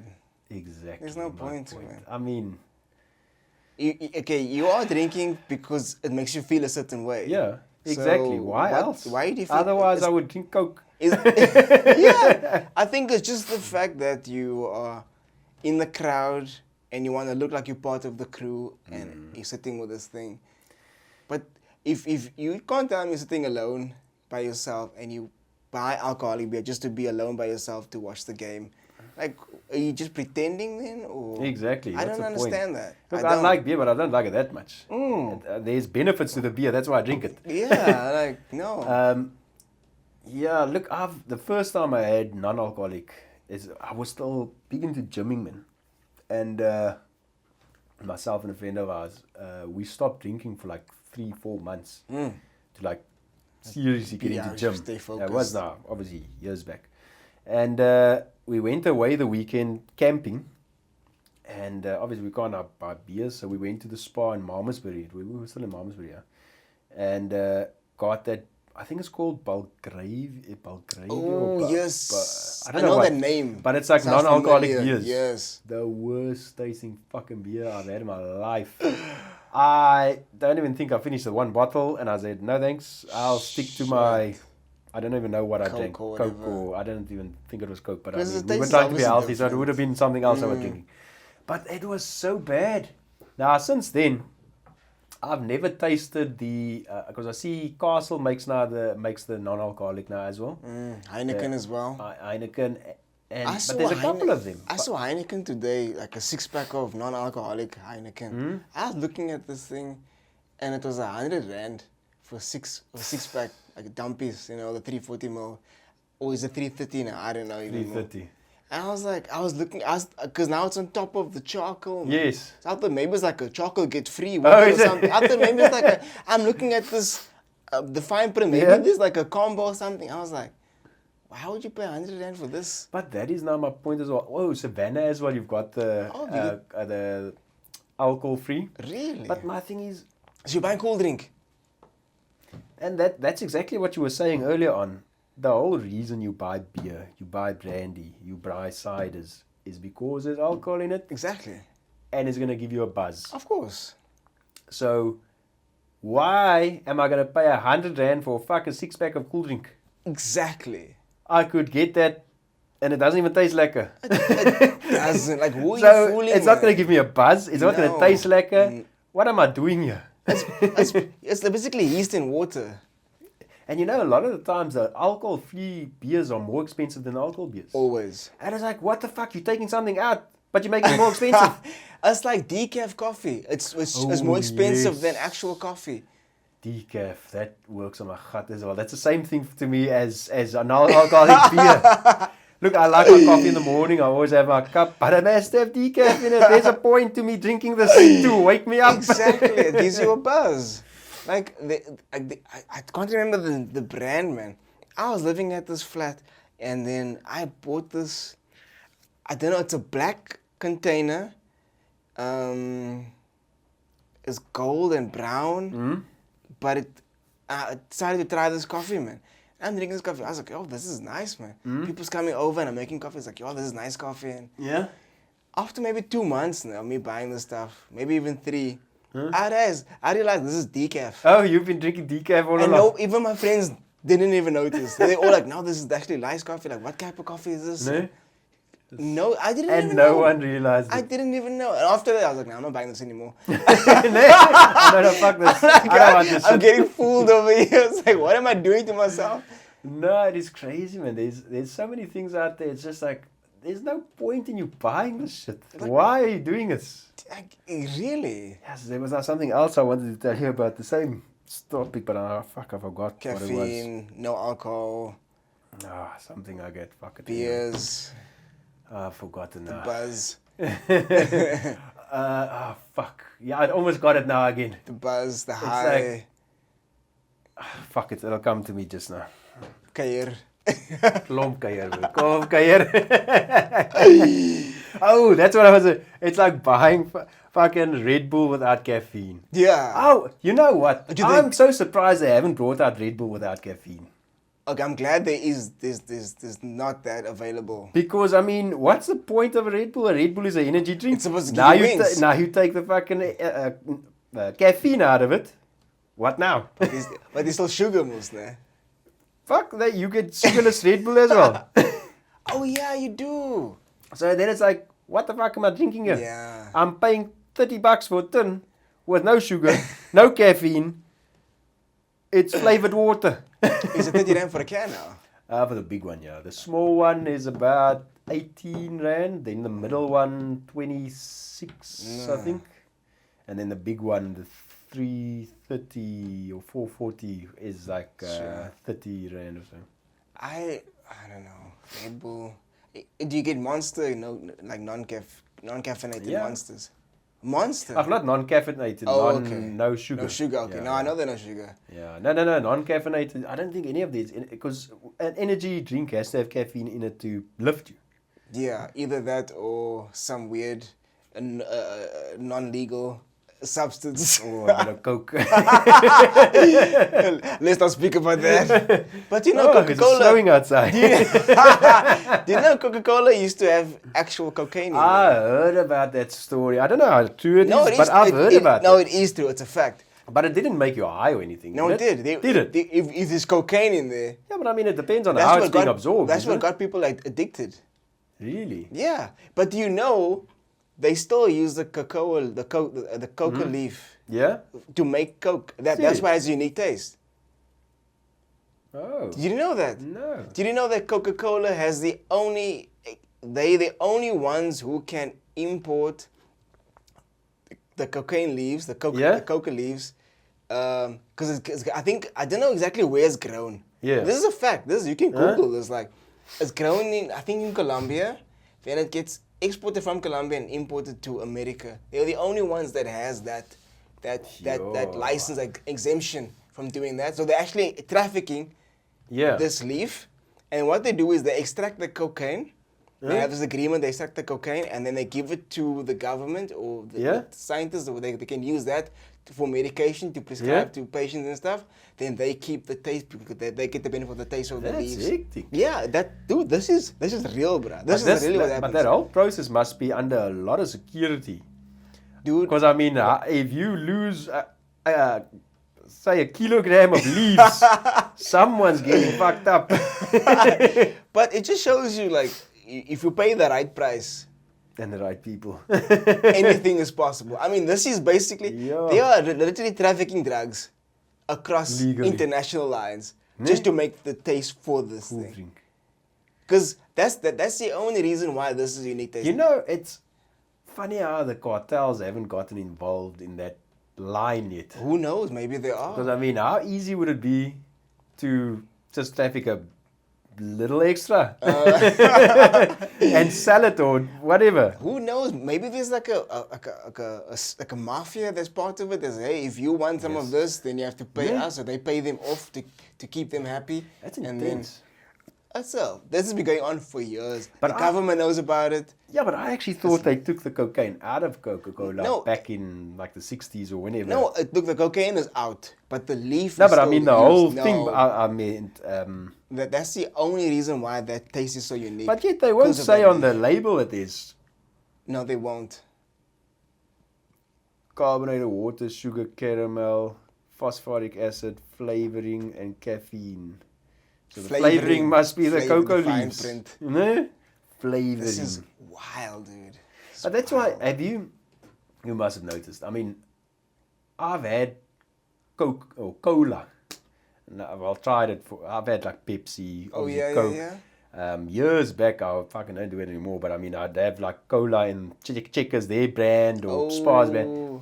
It tastes so cuck. It's because of that. Nothing tastes like Coke. Exactly. It's because of that. They can't replicate the taste because they don't have the missing ingredient. It's like trying to make KFC, but you don't know how many with the herbs and spices, the secret herbs and spices. It's the same thing. No, it is, because it really is just fucking different. Even Pepsi. Look, I'll drink Pepsi, but I'm not too fond of it. But and the funny thing is, in America, Pepsi is bigger than Coke. Big. How the fuck? And here in South Africa, it bigger than Coke? It's bigger than Coke. When you go to, it's like Burger King. If you go to Burger King here by us, you only get Pepsi brands. Really? It's an American company. Now, in America, a lot of their fast food chains also sell Pepsi brands. Because look, you can't have Coke and Pepsi in the same building. So they've got their brands. So you need to choose which way you go. But I heard that Pepsi is so much bigger in America than it is anywhere in South Africa, obviously. Because I mean, Pepsi was off our shelves for years. Yeah, it came and went. Yeah. Yeah. And then they brought it back like 5-10 years back again now. And look, Pepsi's cheap. I mean, you buy a 2 liter for like $12. Really? It is dirt cheap. Can you still buy it here in South Africa? Yes. I At didn't Spar, know. they've got Pepsi all over. But I mean, Look, I don't buy this I shit. don't go to that shelf at all, so I don't know. Yeah, no, look, you don't drink these things. I went and I bought that today, and I was like, yeah, that's dear. 20 rand for a liter. I'm buying petrol here. Fuck it out, it is dear. I'm buying petrol here. I hardly ever buy Coke. And well, look, if I buy Coke, I usually buy the no sugar, no caffeine one. Oh. Do you get no caffeine Coke? Yeah, no sugar, no caffeine. I didn't know that. I saw the no sugar one. I didn't see the no. Yeah, you get the Coke Zero and then the other one. The other one's got like the Coke Zero is like black. It's got almost like a black writing label. That's what I know. The no sugar, no caffeine has got like a brown circle around the label. I never noticed that. But I usually buy that for my daughter, man, because she likes a Coke or whatever. So and I don't like giving her caffeine and stuff. So then I'll give that, and then I might drink it as well. But that's cheaper than the sugar Coke because of the sugar taxes and so on. I checked now the other day, a 2 liter Coke, the sugar one is like 28 rand. Yeah. And then the sugarless one, which comes out in 2.2 liter, not 2 liter. Oh, that's interesting. That's like $19. I had no idea. I saw the It's no crazy. sugar one. I was like, nah, Dave's not gonna drink the no sugar one. No, I wouldn't drink it. No, I drink that all the time. Is I mean, it? fuck, I buy it for my daughter, so No. I don't have a problem with the no I sugar had anymore. no idea. I didn't know you get decaffeinated Coke. That's wild. Yeah. But you know what I must say though? When buying Coke nowadays, if I buy, because sometimes I like to buy the one with sugar, it does have a different taste. Of course. But I buy the one in the bottle, the glass bottle. Oh, do you still get those? Yeah, I didn't know you did. But at Yeah. the spa there by us at Cape Gate, in the fridge. And it's cheaper than any of the other ones. It's a 500ml glass bottle. Wow. It costs R9. Or maybe R9.99, probably 10 rand. Really? Where the buddy, the plastic buddy, which is 440ml, that one costs 12 or 13 rand for less. But it's in a Shit. plastic jar. Ew. But the thing, what I want to get at That's is weird. the glass bottle has more gas in it than the plastic bottles. I've noticed that when I used to drink And I Coke. don't know if it's just because it's noticed glass and the other one's plastic, if there's a difference that way. I think but it's the process. yeah, I don't know. But that's why when I buy Coke, when I go to the shop and I buy like a sugar Coke, normal Coke, then I usually go, I get my, because you can return those bottles as well. can, Not that yes. I return, I'm putting it in the bin. Yeah. I don't have time for that. But but I mean, it's already cheaper than the other side Yeah. again. But anyway, it's got a different flavor. It's And got the like taste, a man. gassiness. Yes. And that burn is different. It's just, that's But why I buy anything, that. anything out of a glass just tastes better than plastic. It man. does. Anything. It's like the plastic almost makes it flat, go flat or something. I don't know. What it is. Maybe it's a plastic that the particles of the plastic that enters the liquid or something. It could be. You never know. But But Yeah, always, glass if water bottles, tastes much better. better. Everything, man. it is. Everything. And the thing is, they don't fucking make glass bottles anymore. don't. Everything's They plastic. don't. I actually looked on Take-A-Lot to find glass bottles like these. Huh? Because I don't want to do plastic anymore. Because I've heard so many bad things drinking out of plastics Yes. and stuff. Even my glass bottle that I drink water out of now. Yeah. Water. I used to have the big reservoirs. At Oh, 2 yes. liters Yeah, stuff. I remember that. Yeah, I was like, nah, I dumped that. So I got myself a liter bottle to drink Oh, out of okay. also now. So I was like, I've got I've got a friend that he drinks vodka, but he now buys these 1 liter bottles of vodka. Fucking, it's made in Wellington or wherever. I don't know. oh. But it's like a square bottle. Anyway, so my wife, the one day told him, no, he must give her the bottles. Yeah, he didn't fucking know what the fuck. Okay. But he gave her like 4 bottles. Wow. And we now actually use that as our water bottles. Oh, nice. So she obviously rinsed it out, washed it, so on. He throws water in it, in the fridge, and I must say, as you said, it does taste different in a glass bottle. They're so lekker, man. It is like crisp almost. Especially if it's cold. Oh, and, yes. oh my gosh. It's like crisp and it's just, oh, it's very lekker. it's so nice. Yeah. But yeah, so we use those glass bottles now, and yeah, it's lekker, man. yeah. Glass bottles are just much Glass- better. They should actually go back to glass. Isn't glass like much more recyclable Much as more, well? Much more. I mean, compared to plastic. I think it was convenient because it doesn't break.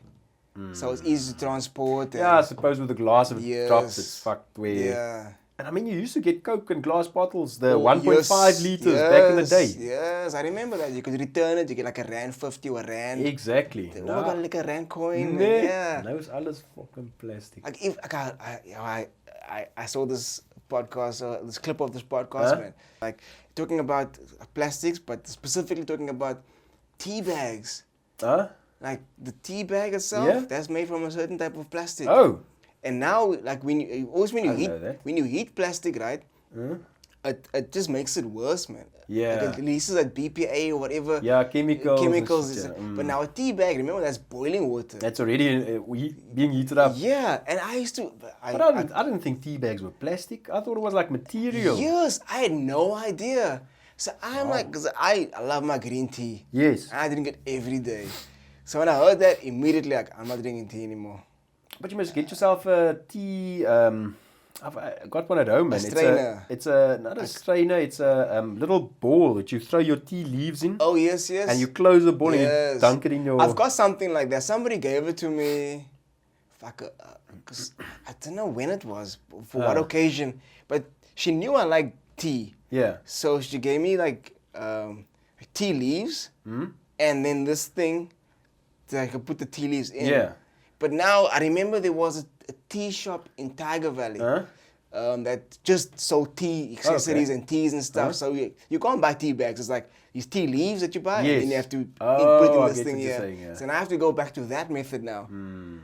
But now the problem is, Or you can buy the bags and just open it up and mood it into that thing. but it's already plastic in there. The bag, yeah, but you said it only releases it when it's warm. I think, yeah. So, I mean, it's not going to be hot. You're I going dunno. to cut it open with scissors and throw it into your little... Should I take that risk? I don't know. But the cut is, man, this thing that she gave me 2 of these things. I don't know what you call them, man. But the majority of this thing is plastic. Oh, that's also plastic. That's I'm the thing. The one I've got is like stainless steel. It's like a ball now that's the that one you I clip need. open, and it's got like even the little string is like a stainless steel string type thing. Now that's the one that you I dunk. need.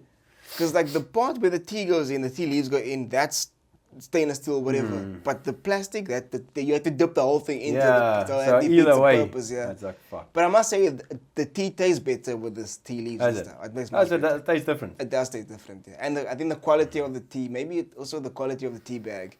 Because now you remember you're buying this mass production tea bags from Pick and Pay.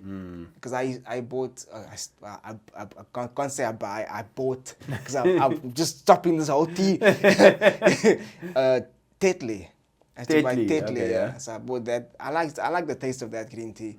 Now I was like, stop. I have to go back to this thing. I was like, is die moeite werd, man? All this Exactly. effort and I've got a jar of rooibos there at home, which I got years back actually. Fuck, this stuff's matured. But from my brother-in-law had a friend who was a farmer, and they farmed rooibos tea. oh, So they went to go visit there, and they got this moose bag full of rooibos tea. that's interesting. But it's not like leaves. It's like leaves that's already been processed, I suppose. Oh, So it's like yeah? fine. So I've got this big Doe Egberts coffee jar full of this still. I've had it. That's actually what I use that little dunking thing for. And I liked it because you can actually, with rooibos tea, it's not always strong enough, man. One bag. So on that thing, you can actually throw extra in and dunk it and make it lekker strong, because I love rooibos tea. But now that you actually speak about it, I remembered, fuck, I still have the tea somewhere. I must go look for it. Yeah. But tea has an inspiration there, just remember that. Does it? It's a yeah, leaf. It does. No, I actually saw on the packs, like I had this rooibos tea. Somebody gave me this rooibos tea. They was like, nah, I don't want this anymore. So I was like, okay, I'll keep it for guests when they come. I don't drink rooibos. Poison these fucking people. I don't drink 5 roses. Like, I just drink green tea. It's Yeah. the only tea I drink. Yeah. But I check, hold on, let me look at this pack. Like, this thing is expiring like in like a few months' time. Why can't tea expire? It's a leaf. Does weed expire? Well, if it gets too dry, then I'm sure it loses its efficacy. Yeah, but I think the same thing happens with tea. yeah, the only thing that I can think is that it can dry out. Yeah. But But on I don't think it gets like goes off like milk type thing. okay, I think it's just maybe not as strong anymore. probably.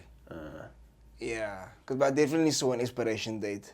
Yeah, look, everything has expiration dates. Yeah. Fuck, even water, bro. Have you bought water? If you go check this Bon Aqua water or whoever, there's expiration dates on it, What? bro. You know, water's like 1 billion years old, but you buy it, put it in a bottle, then it almost expires. Like, And the best part of all is there's fuck, people buy these bottles of water, and then it says like pure spring water, this and that. And that. No, it's not. No, it's not. It's just fucking processed in a little filter. It just went through a filter, Yeah. and now you got it. I don't trust that stuff. What the fuck? Yeah. Look, my father's he doesn't drink tap water. I drink tap water. I put it in my bottle, put it in the fridge. Fuck it, I'll drink it. I'm Yeah. fine. But he'll go buy every month like a couple of 5 liters there by the water shop that does their own reverse yes, osmosis and this and that. yes. Oh, fuck, it's water. Now the other day he ran out, so he says now he tried drinking from the tap. He says, but he can't handle the taste. I'm sure it's the same. Water's water, bro. It might taste different, but it's water. I don't care. I'm sure if he puts that water in the fridge and then drinks it and they put the two together in 2 glasses. He might not know. Yeah, I should try that.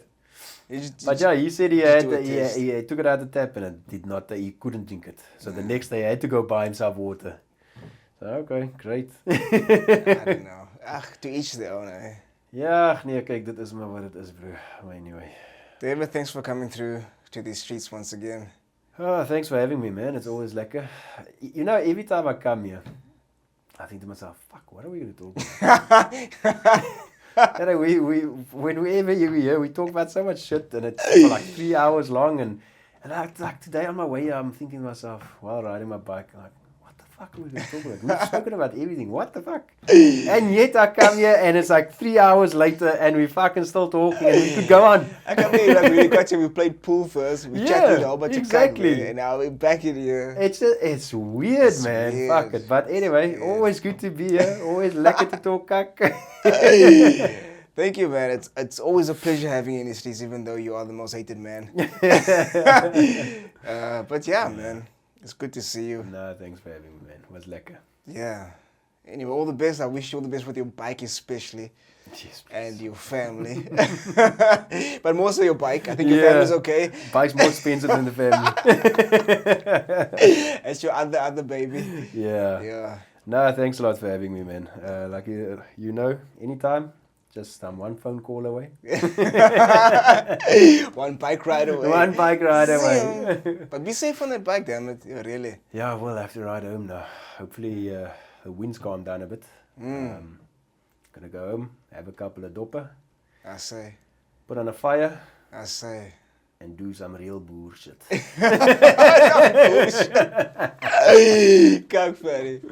But thank you so lekker. much, man. Cool, man. Anytime. What you doing out in these streets, Leroy? What you doing out in these streets? What you doing out? What you doing out? What you doing out in these streets? What you doing out in these streets, Leroy? We in these streets.